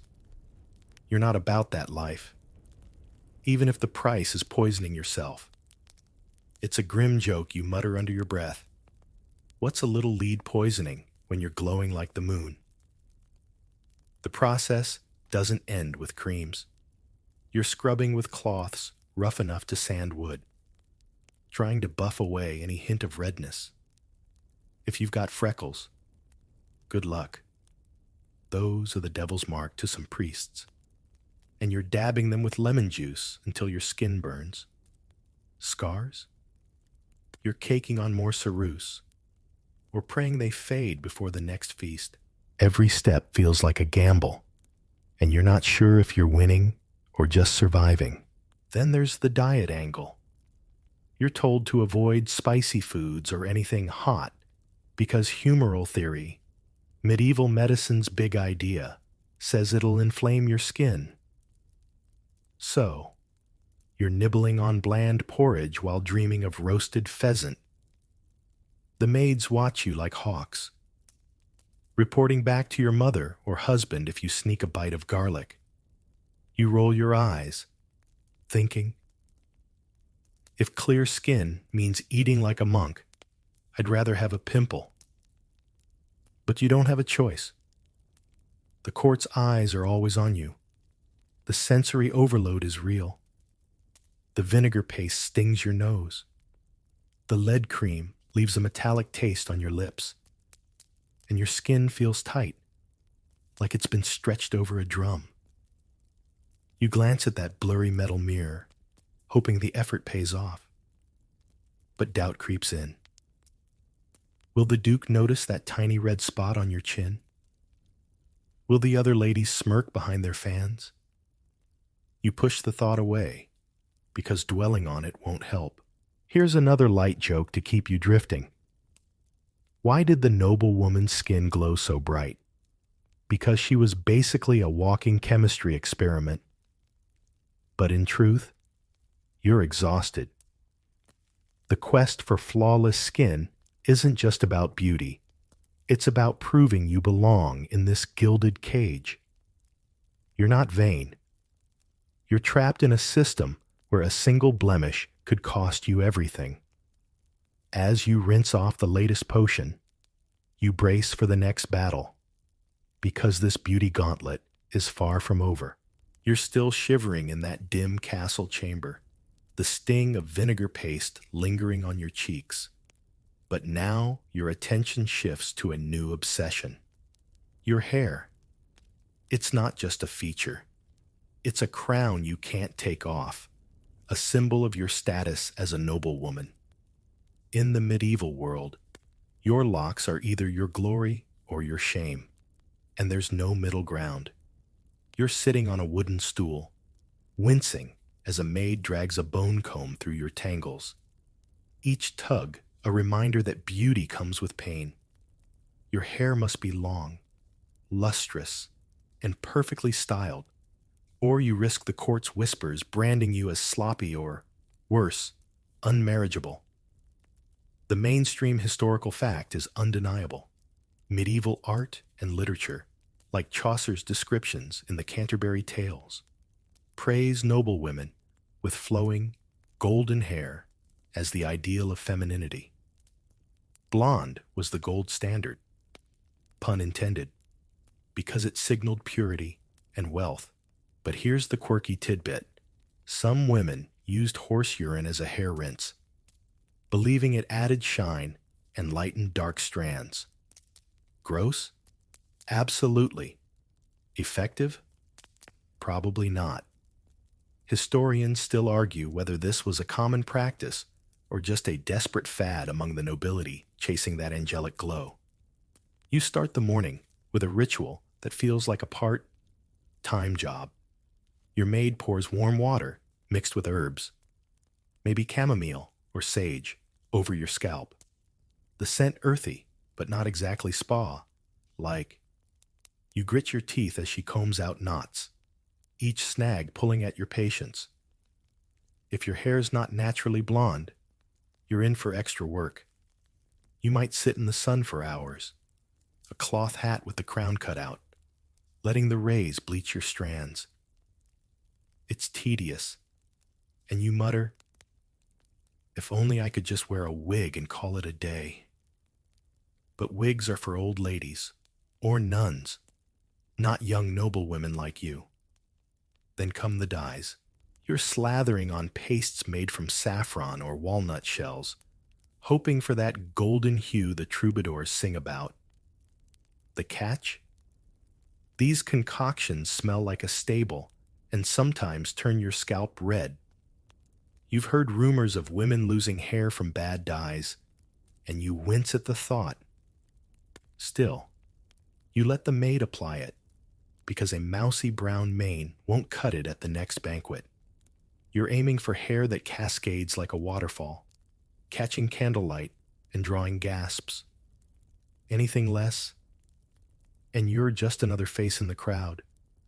Styling is its own ordeal. You're not rocking a messy bun. Your hair's braided, twisted, or piled into shapes that defy gravity. Think intricate loops secured with silver pins or nets studded with pearls. It takes hours, and your neck aches from holding still. If you're married, you might cover your hair with a wimple. But as a young noblewoman, you're showing it off. The weight of those pins pulls at your scalp, and you joke to yourself, "At least if I faint, it'll be from hair accessories, not hunger." But the truth is, you're exhausted before the day even starts. The sensory details hit hard. Your scalp tingles from the herbal rinse. The comb's teeth scrape like tiny claws, and the air smells of damp wool and chamomile. You glance at that blurry metal mirror, praying your hair looks as good as it feels heavy. But doubt creeps in. Will the other ladies notice that one frizzy strand? Will the visiting lord compare your locks to his sister's? You shove the thoughts aside, focusing on the next step, keeping your hair clean in a world where baths are a luxury. Here's a light joke to keep you cozy. Why did the noblewoman's hair always steal the show? Because it had more drama than the court itself. But in reality, you're trapped in a cycle of maintenance. Dirty hair is a scandal, so you're brushing it nightly, counting 100 strokes like it's a prayer. If lice show up, and they do, even in castles, you're dousing your scalp with vinegar and praying no one notices. It's humiliating, but you can't afford to slip. Your hair isn't just about beauty. It's a status symbol, a daily performance. You're not vain. You're playing a role where every strand matters. As the maid finishes braiding, you feel the weight of those expectations settle on your shoulders, heavier than the pearls in your hair. The court's waiting, and your next beauty battle is already looming. You're still perched on that creaky stool, your scalp tender from the maid's relentless combing. But now, you're facing a new gauntlet, the treacherous world of medieval makeup. Your hair's braided to perfection, your skin scrubbed raw, but without the right face paint, you're unfinished, like a cathedral missing its stained glass. In this candlelit castle, makeup isn't just enhancement, it's armor. You're dabbing on colors that could charm a king or kill you slowly, all to meet the court's unforgiving gaze. That lead-based ceruse from your skin routine, it's back, and it's brought friends just as deadly. The mainstream historical fact is stark. Medieval recipe books, like the 13th century Ornatus Mulierum, detail cosmetics made from toxic ingredients like mercury and lead, used to whiten skin or redden cheeks. Noblewomen knew the risks, but applied them anyway. Beauty trumped safety. Here's the quirky tidbit. Some women used mouse fur to fake fuller eyebrows, gluing it on with tree resin. Sounds like a craft project gone wrong, but it was peak fashion. Historians still argue whether this was a niche trend or a secret weapon among the elite, desperate for bold brows. You start with the ceruse, that chalky lead paste, smearing it across your cheeks until you look like a porcelain doll. It's cold, heavy, and smells faintly of metal, but it hides any lingering redness from your vinegar scrub. You're careful not to smile too wide. Cracked makeup is a dead giveaway you're trying too hard. Next, you reach for vermilion, a mercury-based red for your lips and cheeks. You dot it on with a rabbit hairbrush, the bristles tickling your skin.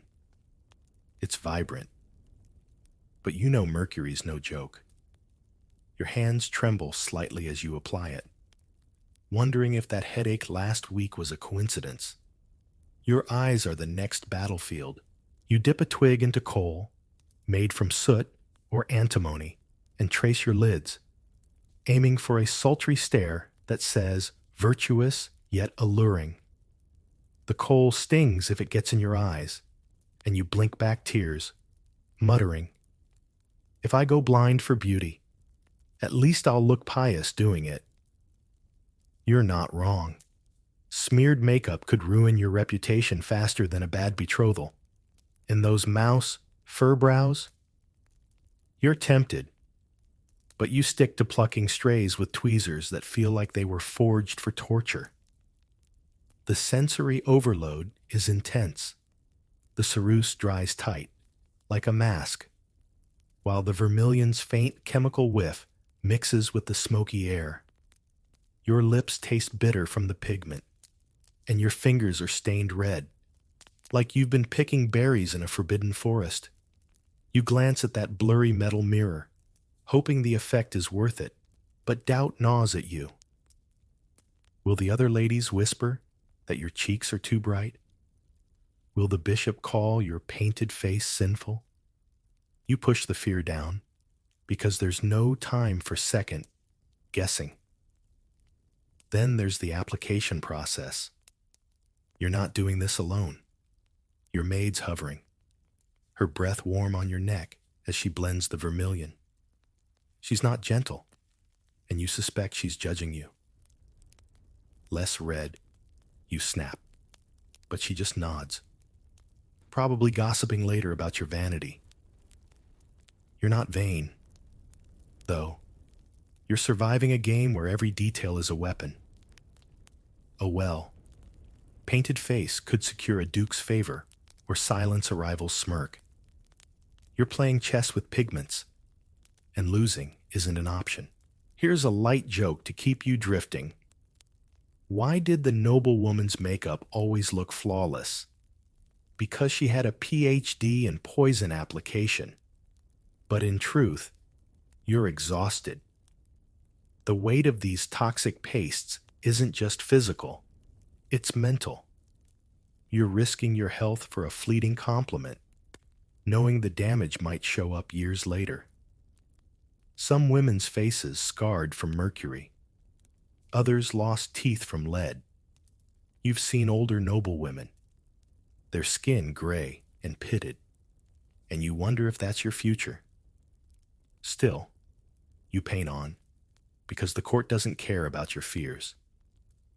As you finish, you feel less like a person and more like a portrait. Every feature exaggerated to scream noble. The makeup's a shield, but it's also a chain, binding you to expectations you didn't choose. You take a deep breath, the air cool against your painted lips, and brace for the next beauty trial. The banquet's tonight, and your face better be a masterpiece. You're standing in that chilly castle chamber, your face a painted mask of lead and mercury, your hair a braided masterpiece. But now the spotlight shifts to your body. In the medieval world, a noblewoman's figure isn't just personal, it's political. You're expected to mold your silhouette into a shape that screams wealth, fertility, and divine favor, all while pretending it's effortless. You're adjusting your gown, the fabric heavy with embroidery, as a maid laces you into a corset that feels like a polite form of torture. Your body's not yours. It's a canvas for the court's ideals.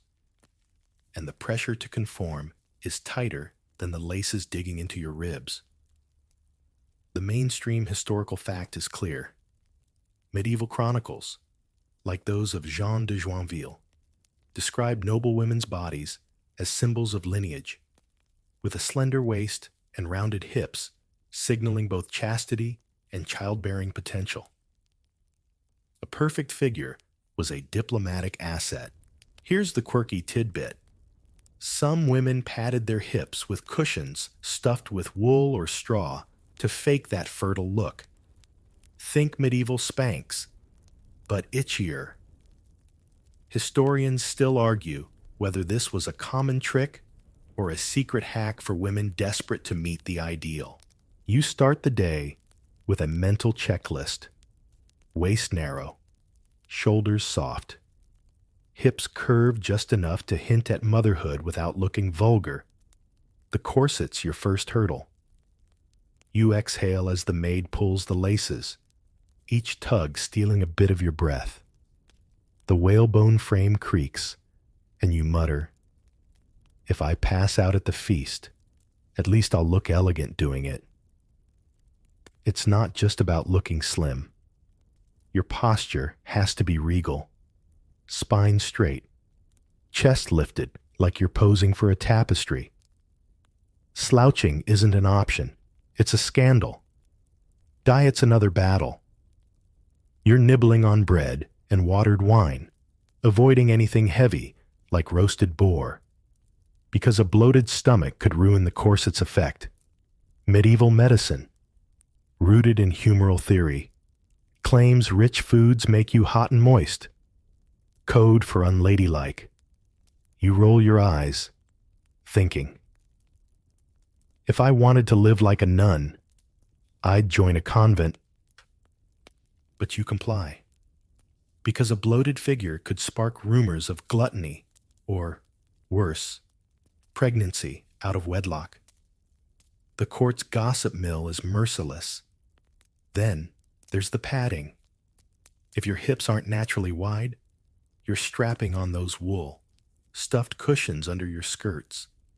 They're bulky, hot, and shift when you walk, making you waddle like a duck in a cathedral. You catch your reflection in a polished silver tray and laugh. Nobody warned you, Nobility meant smuggling pillows. But it works. The extra curve catches the eye of visiting lords, signaling you're ready to bear heirs. It's a lie, but a strategic one. The sensory details are relentless. The corset pinches your sides, leaving red marks you'll feel for hours.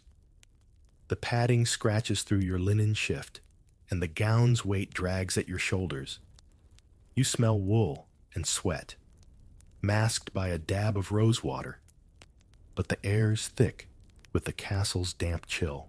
You move carefully, every step calculated to avoid tripping over your skirts or dislodging a cushion. It's exhausting, and you're only halfway through the morning. Here's a light joke to keep you cozy. Why did the noblewoman's hips always steal the show? Because they were literally stuffed with ambition. But in truth, you're trapped in a body that's less yours and more a public monument. The ideal figure isn't about comfort.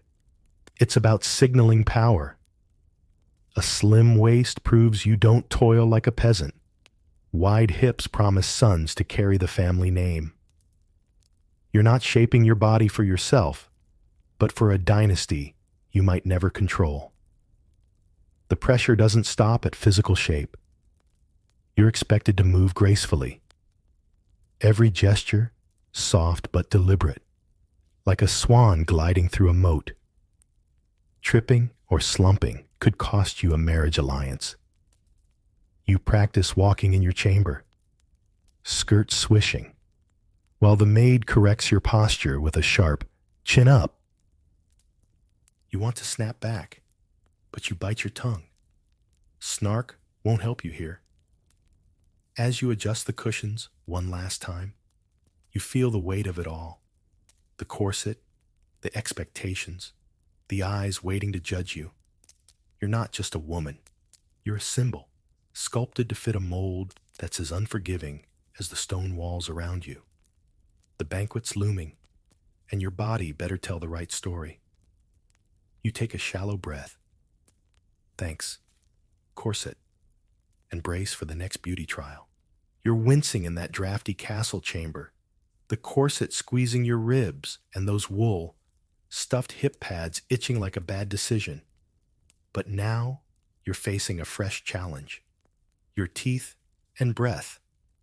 In the medieval world, a noblewoman's smile is a weapon, dazzling enough to charm a lord, subtle enough not to seem brazen. You're standing by a narrow window, the cold air brushing your face as you rub your teeth with a cloth and pray your breath doesn't betray you.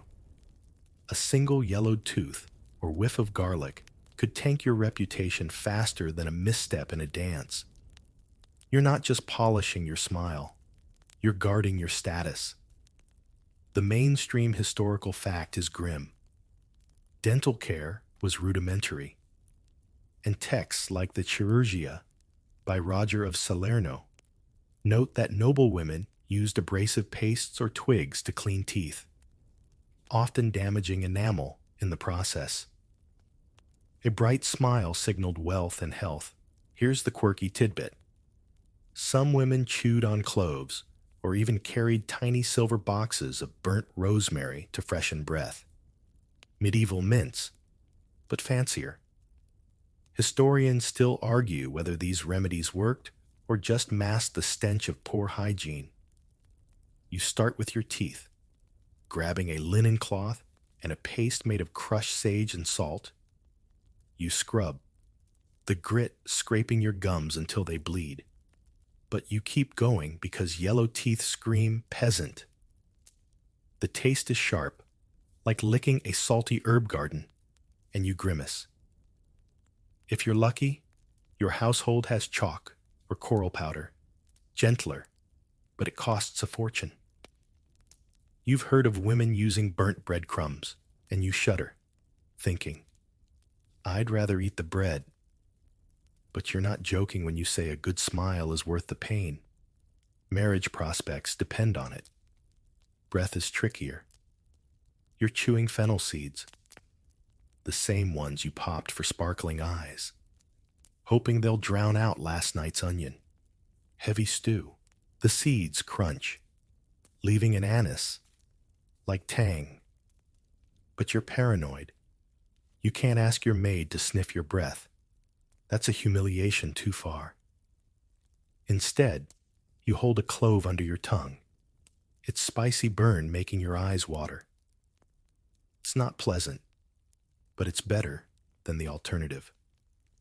You mutter, "If my breath offends the Duke, I'll blame the cook." It's a weak joke, but it keeps you sane. The sensory details hit hard. Your mouth stings from the salt paste. Your tongue's numb from the clove, and the air smells of herbs and damp stone. You rinse with watered wine, the sour tang lingering as you spit into a basin. Your teeth feel raw, and you avoid biting down too hard, fearing a crack. Dental pain is no myth. You've seen noblewomen with blackened stumps, their smiles hidden behind fans. You're determined to avoid that fate, even if it means scrubbing until your fingers ache. Then there's the social pressure. You're expected to smile demurely, lips closed, because an open-mouthed grin is for tavern wenches. But no smile at all? That's worse. You'll seem cold or sickly. You practice in front of that blurry metal mirror, tilting your head just so. Lips parted slightly. It's exhausting. Like rehearsing for a play where the audience is waiting to pounce. You've heard whispers of women losing suitors over a chipped tooth, and the thought makes your stomach twist. Here's a light joke to keep you drifting. Why did the noblewoman's smile shine so bright? Because she polished it with half the spice cupboard. But in truth, you're fighting a losing battle. Tooth decay is rampant, and no amount of sage paste can stop it forever. You've seen older women sip broth through straws, their teeth gone, and you know that's the future if you're not careful. Still, you scrub and chew, because a flawed smile could cost you a seat at the high table. The bigger picture isn't just vanity, it's survival. A bright smile and fresh breath signal you're healthy, marriageable, and worthy of the family name. You're not fussing over your mouth for fun. You're navigating a world where every detail is judged. As you rinse one last time, the wine's bite fading, you feel the weight of those expectations settle heavier than ever. The banquet's tonight, and your smile better be flawless. You take a shaky breath, clove, scented, thankfully, and brace for the next beauty trial. You're still in that drafty castle, the clove's sharp tang fading on your tongue, your teeth scrubbed raw. But now, you're stepping into a new kind of pain, the noblewoman's wardrobe. Your gown isn't just clothing, it's a statement, a torture device, and a status symbol rolled into one. You're standing in the center of the chamber, arms outstretched, as maids swarm like bees, draping you in layers of silk and velvet that weigh more than a suit of armor. Every stitch, every fold, is designed to make you look divine. But the cost is a body that aches before you even reach the banquet hall. Fashion here isn't freedom. It's a gilded cage. The mainstream historical fact is evident. Sumptuary laws, like those in 14th century England, dictated what noblewomen could wear, with furs and jewels reserved for the elite to flaunt wealth and rank. Your wardrobe was a legal flex.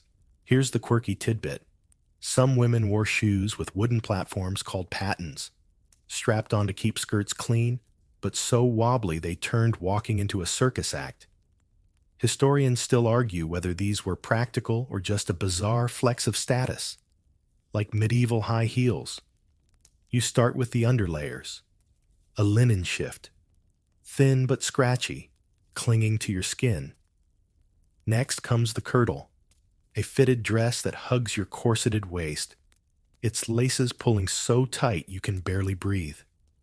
You mutter, "If I faint, at least the gown will hold me upright." The maids ignore you, hauling out the surcoat, a heavy outer layer dripping with embroidery and fur. It's stunning, gold threads glinting in the candlelight. But it drags at your shoulders like a sack of grain. You're not walking, you're waddling under the weight. Then there's the headgear. You're balancing a hennin, that conical hat straight out of a fairy tale, draped with a veil that keeps slipping into your eyes.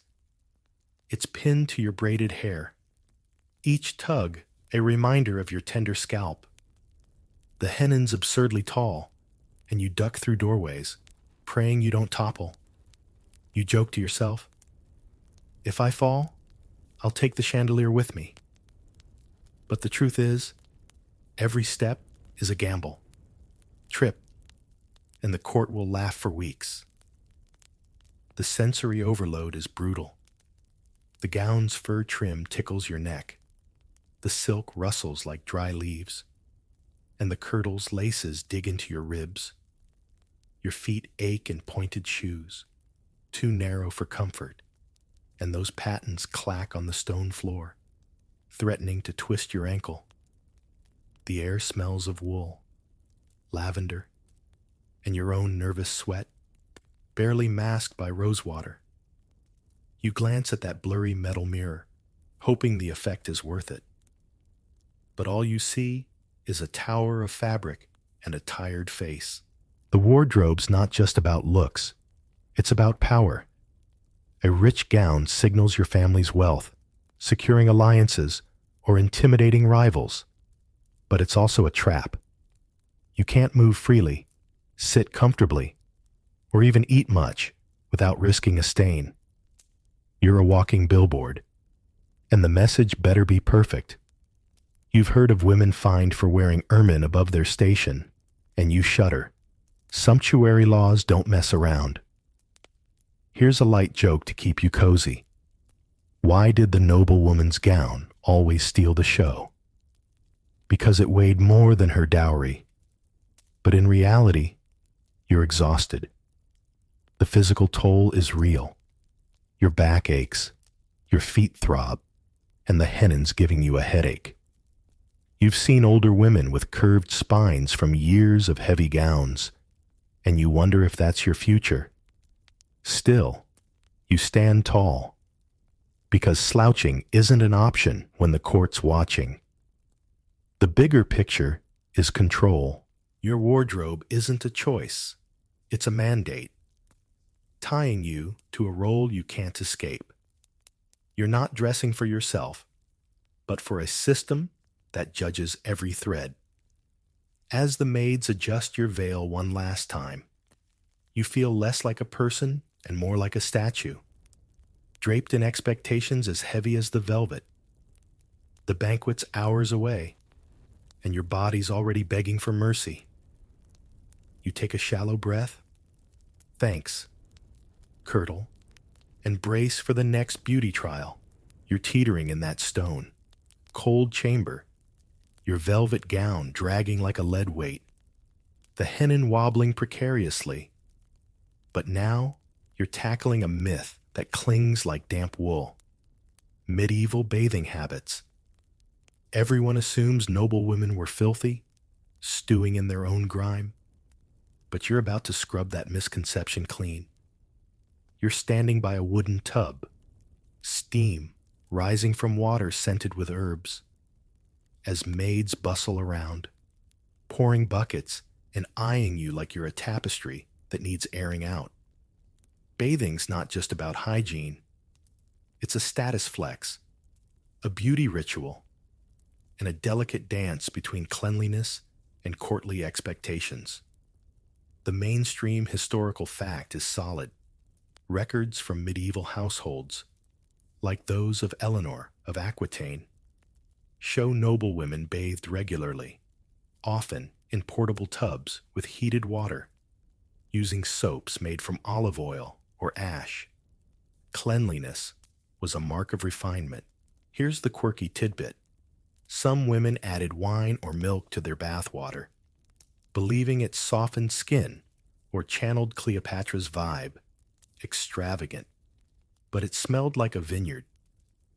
Historians still argue whether this was a widespread luxury or a rare flex for the ultra-rich.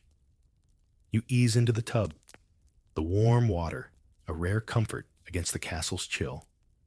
The soap's harsh, made from lye and animal fat, and it stings your skin, leaving a faint ashy scent. You scrub with a cloth, focusing on your neck and arms, where dirt could betray your noble status. The maids pour in lavender or rosemary sprigs, and the steam smells like a garden you'll never have time to walk in. You mutter, "If I drown in this tub, at least I'll smell divine." It's a half joke. Bathing's a production, and you're the star of a very damp show. But it's not all rosy. Bathing's a privilege, and even noblewomen don't do it daily. Water's heavy. Wood for heating is pricey, and servants have better things to do. You might bathe weekly, maybe twice if a big feast is coming. Between baths, you're wiping down with rosewater, soaked cloths, a quick fix that leaves you shivering but clean enough. You've heard peasants whisper that too much bathing weakens the soul, and you roll your eyes, thinking, if only they knew how much work this takes. The sensory details are vivid. The water's warmth fades too fast, leaving you goosebumped as the maids scrub your back. The soap's gritty, catching under your nails, and the lavender's scent clashes with the tub's musty wood. Your skin feels raw, especially where that lead-based ceruse clung, and you wince, remembering its toxic bite. You glance at the tub's murky water, hoping it's doing its job, but doubt creeps in. Will the court notice that faint sweat stain on your gown? Will the visiting lady smirk at your less than rosy glow? The bigger issue is perception. Bathing's a balancing act, too little, and you're a slob, too much, and you're vain, or worse, tempting fate with illness. Medieval medicine warns that hot baths open your pores to bad humors, and you've heard of women catching chills after a soak. Still, you bathe, because a clean noblewoman is a virtuous one. You're not just washing off dirt, you're washing away any hint of lowliness. It's exhausting, and you joke. If cleanliness is next to godliness, I'm halfway to sainthood. Here's a light joke to keep you drifting. Why did the noblewoman's bath smell so sweet? Because she was basically stewing in a perfume cauldron. But in truth, you're trapped in a cycle of effort. Bathing's a luxury that doubles as a burden, tying you to a beauty standard that's as much about class as cleanliness. You've seen older women skip baths, their skin dull from years of neglect, and you vow to keep up the ritual, even if it means freezing in a tub. As you step out, the cold air bites your damp skin, and the maids wrap you in linen that's more practical than soft. You feel briefly renewed, but the weight of those beauty expectations settles back in, heavier than the gown you'll soon wear. The banquet's tonight, and your freshly scrubbed skin better shine under the candlelight. You shiver, rose water lingering on your neck, and brace for the next beauty trial. You're shivering on the cold stone floor, still damp from your lavender, scented bath, the rough linen wrapped around you, doing little to fend off the castle's chill. Now, you're diving into a new obsession, perfume and scent. In the medieval world, a noblewoman's fragrance isn't just a nice touch, it's a declaration of purity, wealth, and allure. You're standing by a small table where a maid uncorks a tiny vial of amber liquid, its aroma curling through the air like a spell. Your job is to smell as divine as you look. But in a world without deodorant, that's a taller order than your hennin. The mainstream historical fact is clear. Trade records from the 13th century, like those from Venetian merchants, show noblewomen prized imported scents like rosewater, musk, and frankincense, often costing more than their gowns. A signature fragrance was a status symbol. Here's the quirky tidbit. Some women tucked pomanders, metal balls stuffed with spices or ambergris, into their sleeves, believing the scent warded off plague and bad vibes. Historians still argue whether these were effective or just a fragrant placebo for a smelly world. You start with rosewater, dabbing it on your neck and wrists with a cloth. It's cool, floral, and faintly sweet, but it fades fast, so you layer on more. The maid hands you a vial of civet musk, extracted from some poor animal halfway across the world. It's pungent, almost too sharp, but you blend it with clove oil, creating a scent that's warm and heady. You mutter, "If I smell like a spice market, at least I'll be unforgettable." It's a half joke. Your fragrance has to linger in a lord's memory long after you leave the room. Then there's the pomander. You slip a silver orb, pierced with holes and packed with cinnamon and ambergris, into your sleeve. It's heavy, clinking against your arm as you move, and the spicy warmth cuts through the castle's musty air.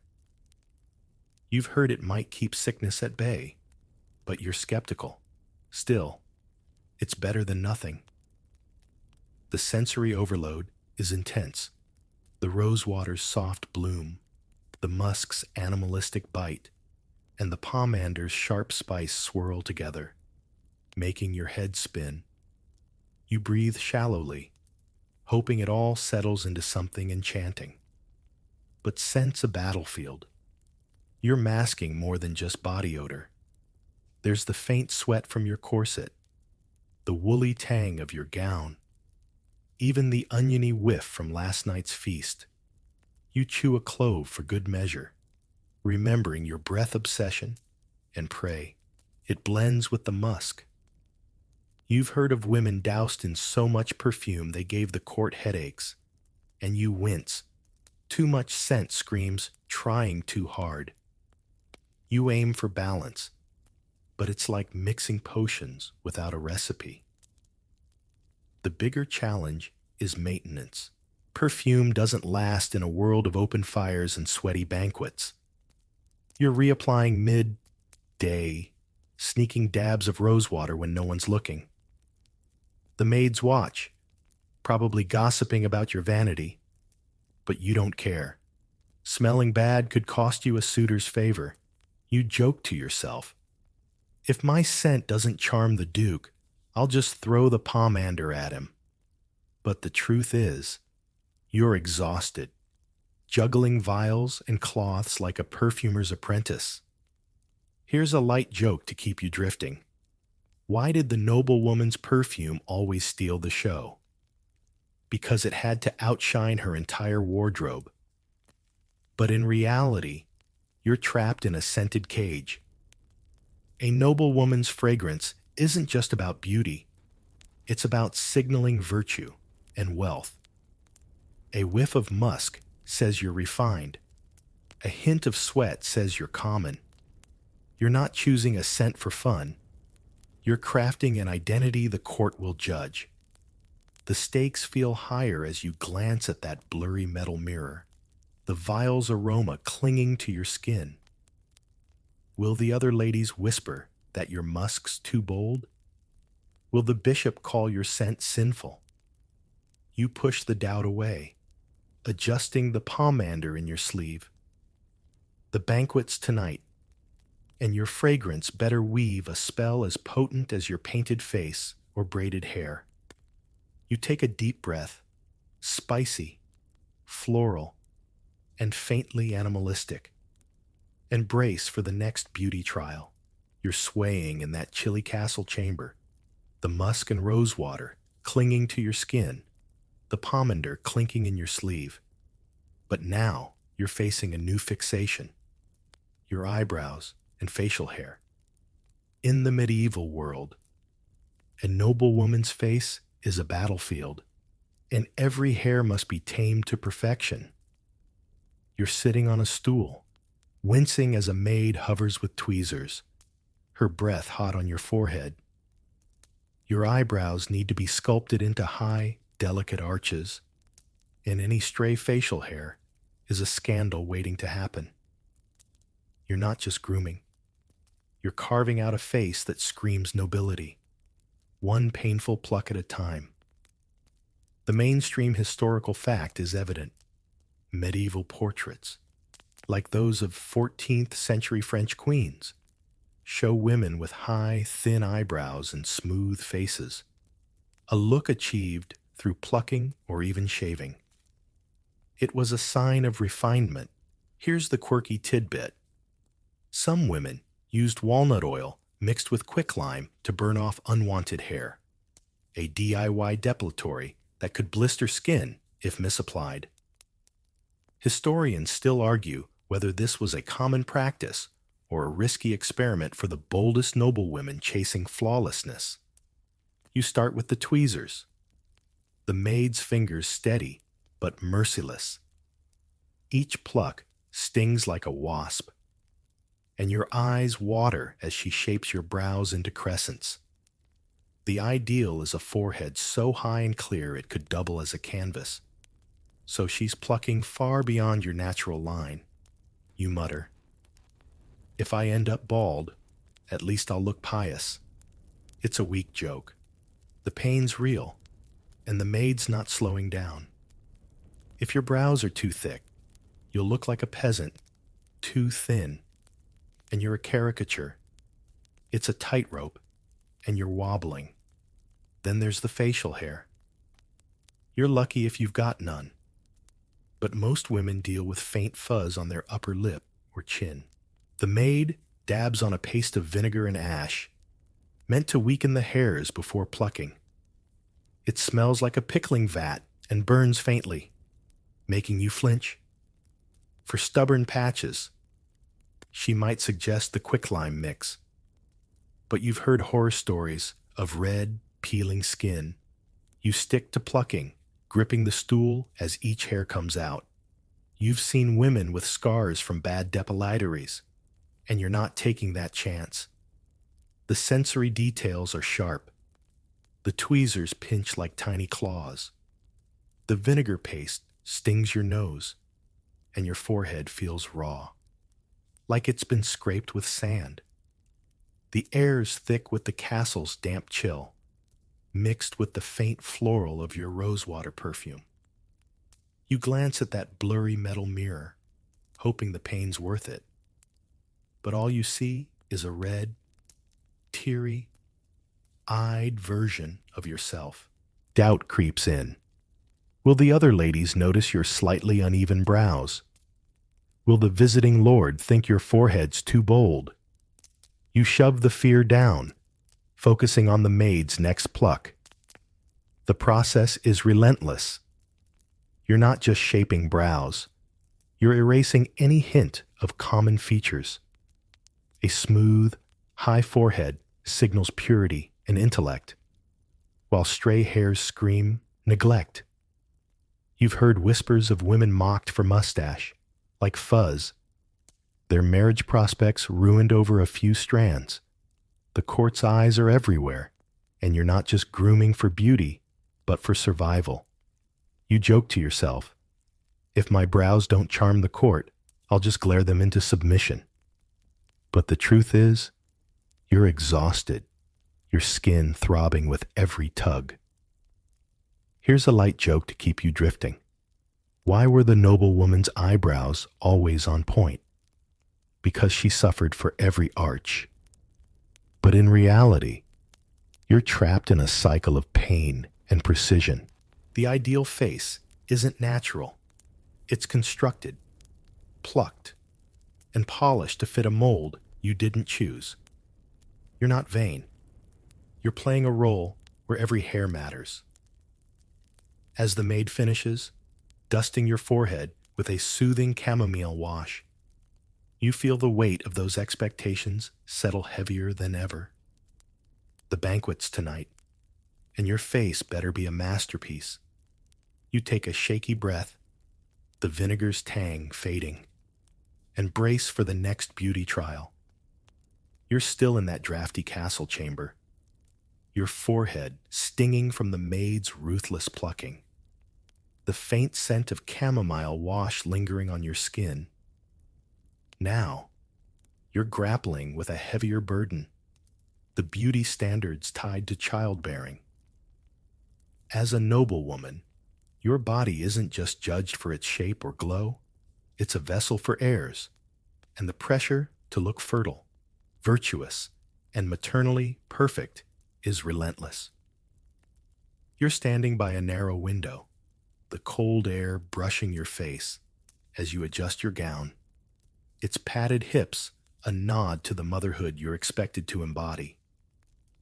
This isn't just about beauty, it's about dynasty, and the court's watching every curve.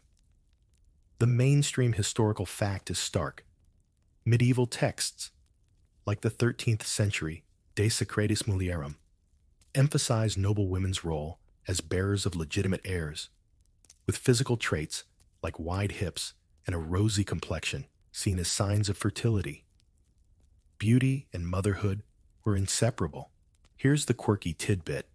Some women drank potions of nettle and mare's milk, believing it boosted fertility and gave their skin a maternal glow.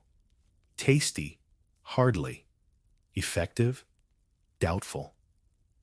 Historians still argue whether these concoctions were widespread or just old wives' tales peddled to desperate brides. You're constantly reminded of your purpose. Your padded hips, those wool, stuffed cushions from earlier, aren't just fashion. They're a signal you're built for childbearing. You smooth your gown, feeling the itch of wool through your shift, and mutter, "If only heirs came with less padding and more comfort." It's a weak joke, but it masks your unease. The court expects you to look fertile without seeming used. A virgin's purity with a mother's promise. It's a paradox, and you're caught in its grip. The pressure starts with your face.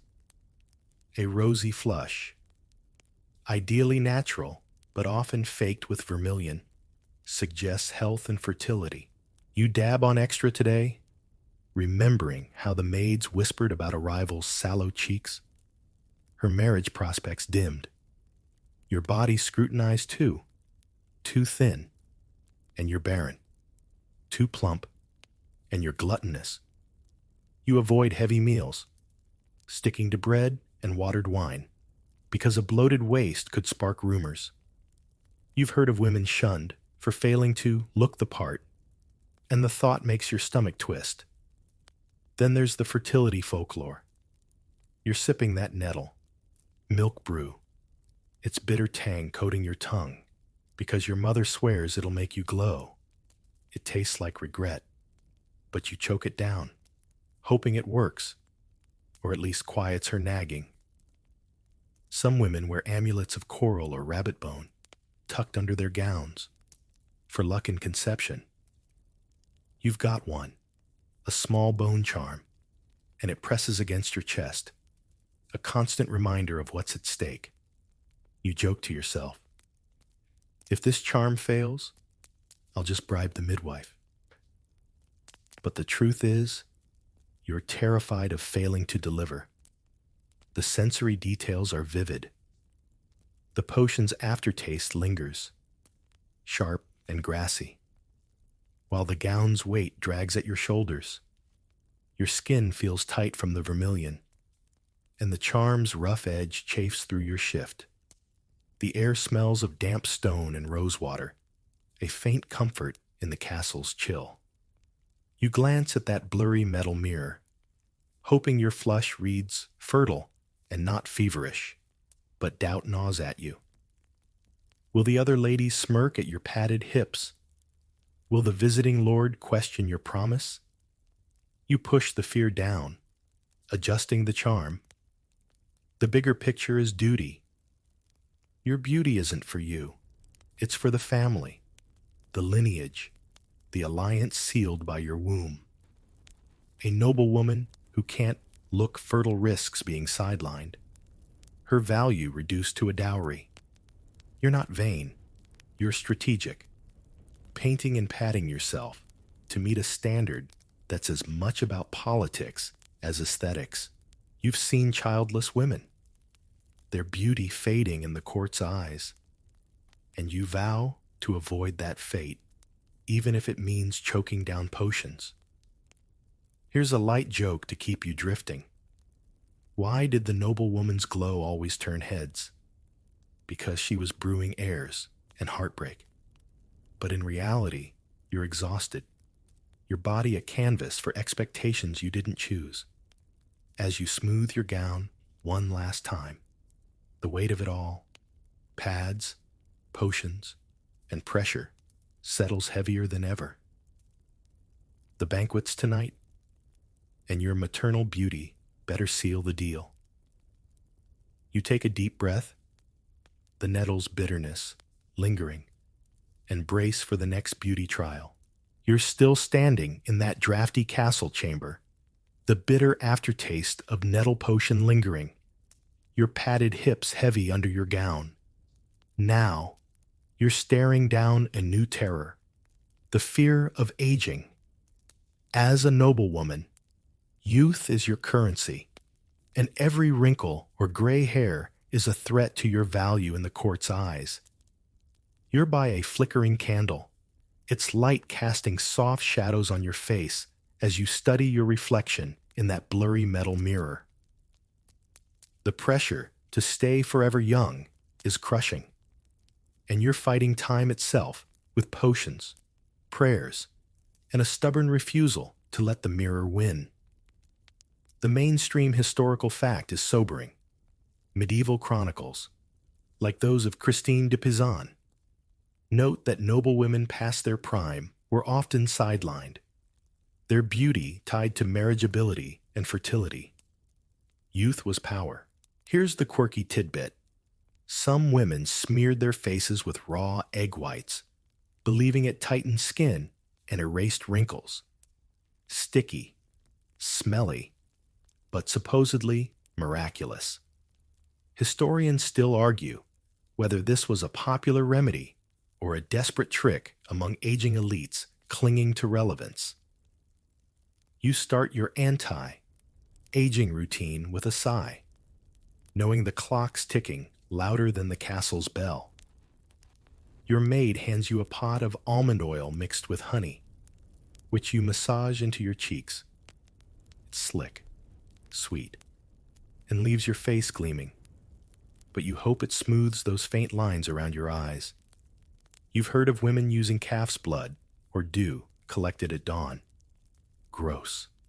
And you're not that desperate yet. Still, you dab on the honey mix, muttering, "If I look like a pastry, at least I'll be a youthful one." It's a weak joke, but it keeps the dread at bay. Gray hairs are the real enemy. You're plucking them out with tweezers, each sting a reminder of time's betrayal. If there's too many, you're rinsing your braids with a dye of walnut shells and vinegar, its acrid smell burning your nose. The dye stains your scalp, and you wince, remembering how that hoarse, urine rinse for shine wasn't much better. You've seen older noblewomen, their hair brittle from years of dyes, and you dread joining them. The court doesn't forgive age. Youthful beauty secures alliances, while wrinkles invite pity or scorn. The sensory details are relentless. The almond oil's sticky film clings to your fingers. The dye's fumes make your eyes water, and the mirror's cold metal chills your hand. Your skin feels taut, almost too tight, and the air smells of honey, vinegar, and the castle's damp stone. You lean closer to the candle, searching for new lines, and doubt creeps in. Will the other ladies whisper about your fading glow? Will the young suitor overlook you for a fresher face? You shove the fear down, rubbing in more oil. The routine's not just about your face. You're wrapping your hands in linen soaked with rose water at night, hoping to keep them soft and young. Calluses or age spots scream laborer. And you're not about that life. You've even started sleeping on your back, propped on pillows, because someone swore it prevents wrinkles. It's uncomfortable. And you mutter, "If I die of exhaustion, at least my face will look 20. But sleep's a luxury when you're battling time." Here's a light joke to keep you drifting. Why did the noblewoman's face defy age? Because she glued it together with egg whites. But in truth, you're trapped in a losing fight. Aging isn't just physical. It's social death in a court that worships youth. You've seen women past 30, their beauty dismissed, their influence waning as younger brides steal the spotlight. You're not vain. You're surviving a system that equates wrinkles with worthlessness. The bigger picture is brutal. Your beauty isn't for you. It's for the court, the family, the alliances that crumble when you fade. Every potion and pluck is a bid to stay relevant, to keep your seat at the high table. As you rinse the dye from your hands, the vinegar's sting fading, you feel the weight of those expectations heavier than ever. The banquet's tonight, and your youthful facade better hold.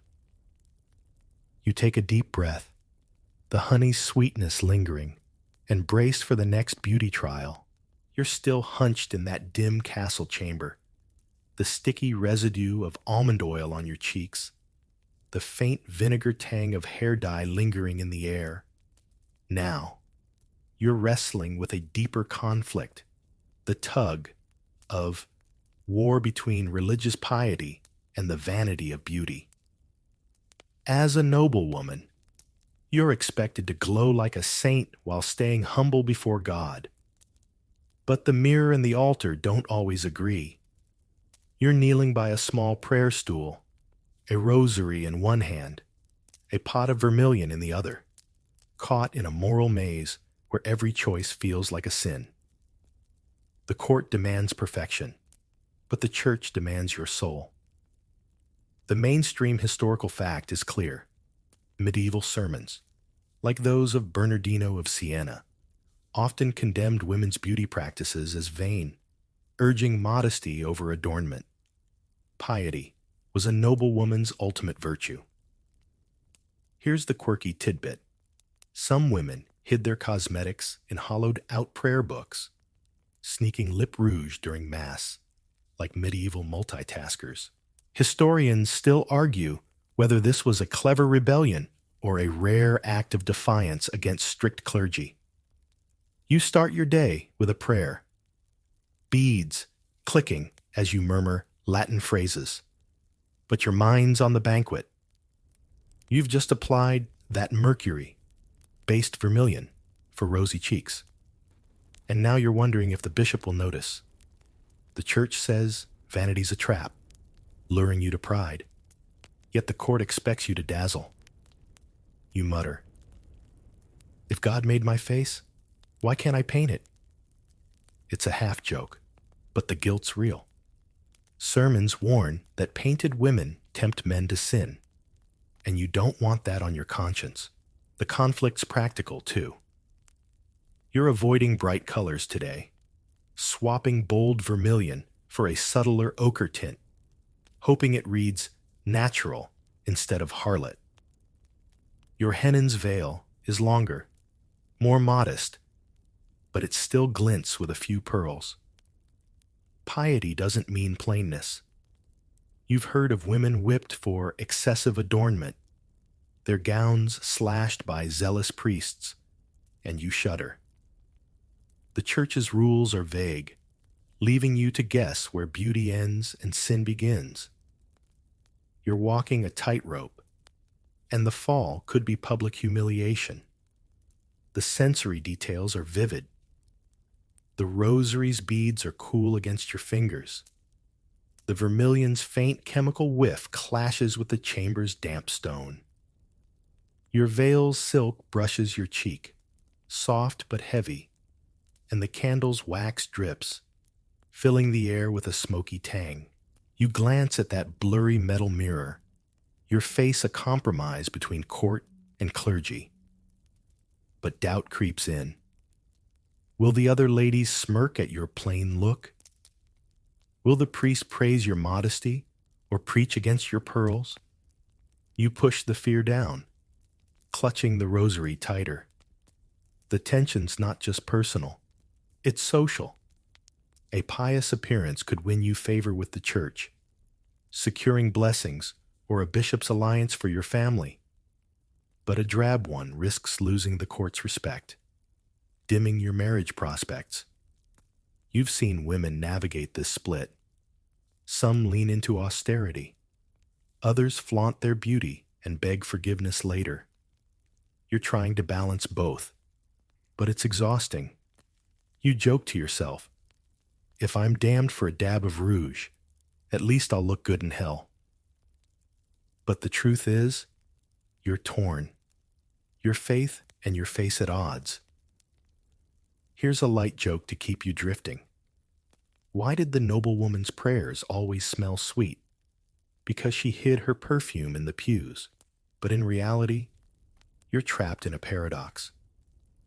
The church demands humility, but the court demands radiance. And you're serving two masters who rarely agree. You've seen older women embrace piety, their beauty fading into gray veils, and you wonder if that's your future, or if you'll keep painting your face until the end. The bigger picture is control. Your beauty isn't yours. It's a tool for family, faith, and politics, caught in a web of divine and earthly expectations.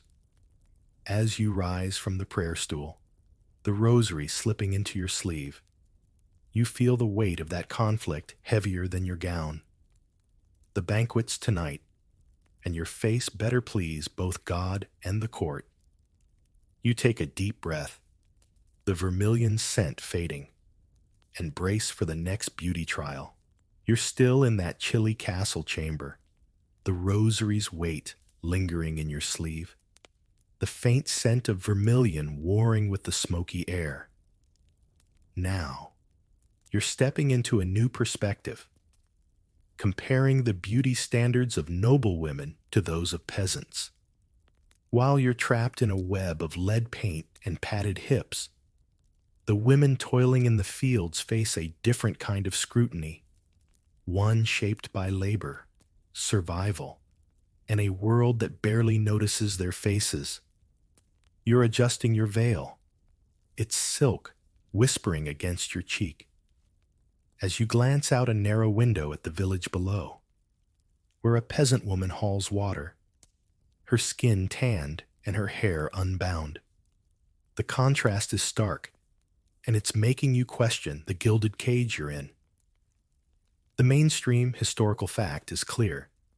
Medieval estate records, like those from 14th century England, show peasant women were judged for utility, strong bodies for work and childbirth, while noblewomen's beauty was a decorative asset for alliances. Class defined the rules. Here's the quirky tidbit. Some peasant women rubbed their faces with bacon fat to protect against windburn, a practical trick that noblewomen would have scoffed at as barbaric. Historians still argue whether this was widespread or just a regional oddity born of necessity. You're laced into your corset, its whalebone biting your ribs, while a peasant woman's loose tunic lets her move freely. Her only constraint, the weight of her workload, your skin slathered with ceruse to stay ghostly pale. But hers is sun, browned, marked by labor in the fields. You envy her a little. She doesn't need to poison herself for approval. But her beauty's not free either. She's expected to look robust. Her broad shoulders and calloused hands, proof she can plow fields or birth sons. You mutter. At least her mirror doesn't lie as much as mine. It's a half joke. The peasant's life is brutal, but your beauty rituals feel like a different kind of toil. Your hair's braided into a crown, pinned with pearls, while hers is tucked under a simple cap, often lice, ridden from shared bedding. You've got rosewater and musk to mask your scent. She's got nothing but soapwort if she's lucky, her sweat mingling with the smell of earth. You've heard noblemen sneer at peasant women's coarse features, but you wonder if they'd survive a day in her shoes, those wooden clogs caked with mud, not your wobbly pattens. Her beauty's practical, yours ornamental, yet both are judged by men who'll never understand the cost. The sensory contrast hits hard. Your chamber's air is thick with lavender and wax, your gown's silk rustling like leaves. Outside, the village smells of dung, straw, and baking bread, the peasant's rough wool scratching her skin. Your face stings from plucking and potions. Hers is chapped from wind, maybe soothed with that bacon fat. You glance at that blurry metal mirror, your painted face a noble mask, and doubt creeps in. Would you trade your gilded pain for her raw freedom? Will the court even notice the effort you've poured into every detail? You push the thought away, adjusting your veil. The bigger picture is hierarchy. Your beauty's a status symbol, crafted to elevate your family. Hers is incidental, valued only if it serves the harvest or hearth. Yet both of you are trapped, your corsets as binding as her endless chores. You've seen peasant women at market, their laughter freer than yours, but their lives shorter, their bodies worn by 30. You're not better off, just differently burdened. You joke to yourself, if we swapped places, I'd ruin her plow, and she'd faint in my gown. But the truth is, neither of you chose these rules. Here's a light joke to keep you drifting. Why did the peasant woman skip the noble's beauty routine? Because bacon fat was her only makeup artist. But in reality, you're both pawns in a system that demands perfection. Whether it's a flawless face or a fruitful field, as you smooth your gown, the peasant's silhouette fades from the window, her world a distant echo. The banquet's tonight, and your noble beauty better outshine her invisible strength. You take a deep breath, the rose water's scent grounding you, and brace for the final beauty trial. You're standing in that drafty castle chamber, the rose water's faint floral fading on your skin, the peasant woman's silhouette still lingering in your mind. Now, you're reflecting on the lasting scars of these medieval beauty standards, not just the physical marks, but the deeper wounds they've carved into your life and legacy. You're adjusting your gown, its weight a familiar ache as you prepare for the banquet, the culmination of every painful ritual you've endured. This isn't just about looking perfect tonight. It's about the toll of a lifetime spent chasing an impossible ideal and the echoes it leaves in the tapestries of history. The mainstream historical fact is sobering. Medical texts like the Trotula document the physical damage from beauty practices, with noble women suffering from lead poisoning, hair loss, and skin damage from toxic cosmetics. Beauty was a health risk. Here's the quirky tidbit. Some women wore tiny bells in their hair to distract from blemishes, a jingling decoy that turned heads, literally. Historians still argue whether this was a clever fashion trick or a desperate bid to mask imperfections in a cutthroat court. You trace a finger over your cheek, feeling the faint tightness from ceruse, knowing each application might shave years off your life. Your scalp's tender from dyes, your ribs bruised from corsets, and your feet ache from those pointed shoes. You've heard of women collapsing at feasts, their bodies broken by the pursuit of perfection, and you wonder how many banquets you have left. You mutter, "If I survive this gown, I deserve a crown, not a hennin." It's a weak joke, but it hides the truth. You're exhausted, your body a map of sacrifices made for beauty's sake. The deeper scars aren't visible. You've spent hours, years, perfecting your face, your scent, your smile, all to secure a marriage, an alliance, or a fleeting compliment. But the court's approval is a fickle lover, and the church's warnings still echo, calling your efforts vain. You've seen older noblewomen, their beauty faded, their influence waning, relegated to chaperones or nuns. Their eyes carry the same weight you feel now, a mix of defiance and defeat. You're not just fighting wrinkles, you're fighting oblivion, and the battle's left you hollow. The sensory details are heavy. The gown's fur trim tickles your neck. The bells in your hair jingle softly, and the air smells of wax and musk, thick with the chamber's chill. Your skin's raw from scrubbing, your breath shallow from the corset, and that blurry metal mirror shows a face you barely recognize. Polished, but not yours.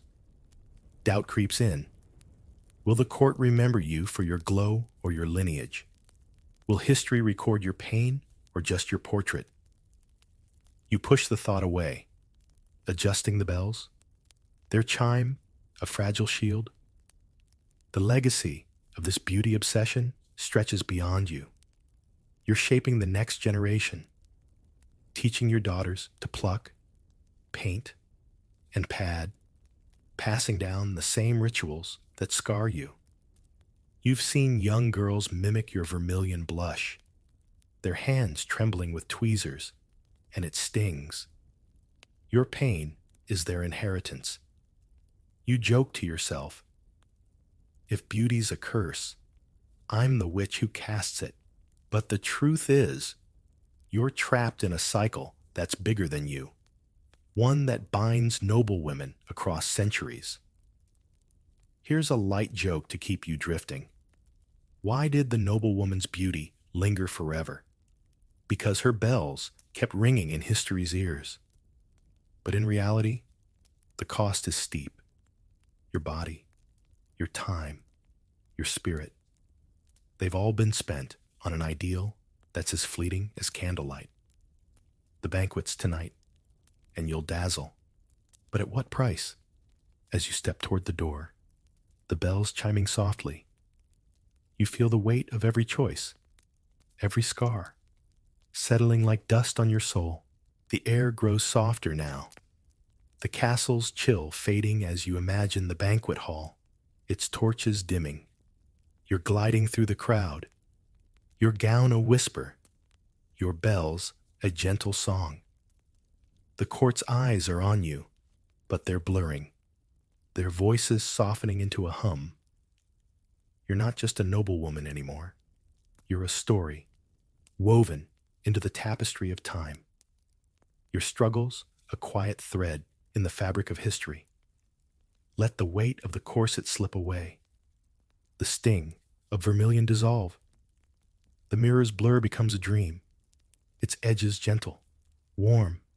You're safe here, in this moment, where beauty is just a sigh, not a sentence. Close your eyes, let the bells fade, and drift into the night's embrace, where no one judges your face or your fate.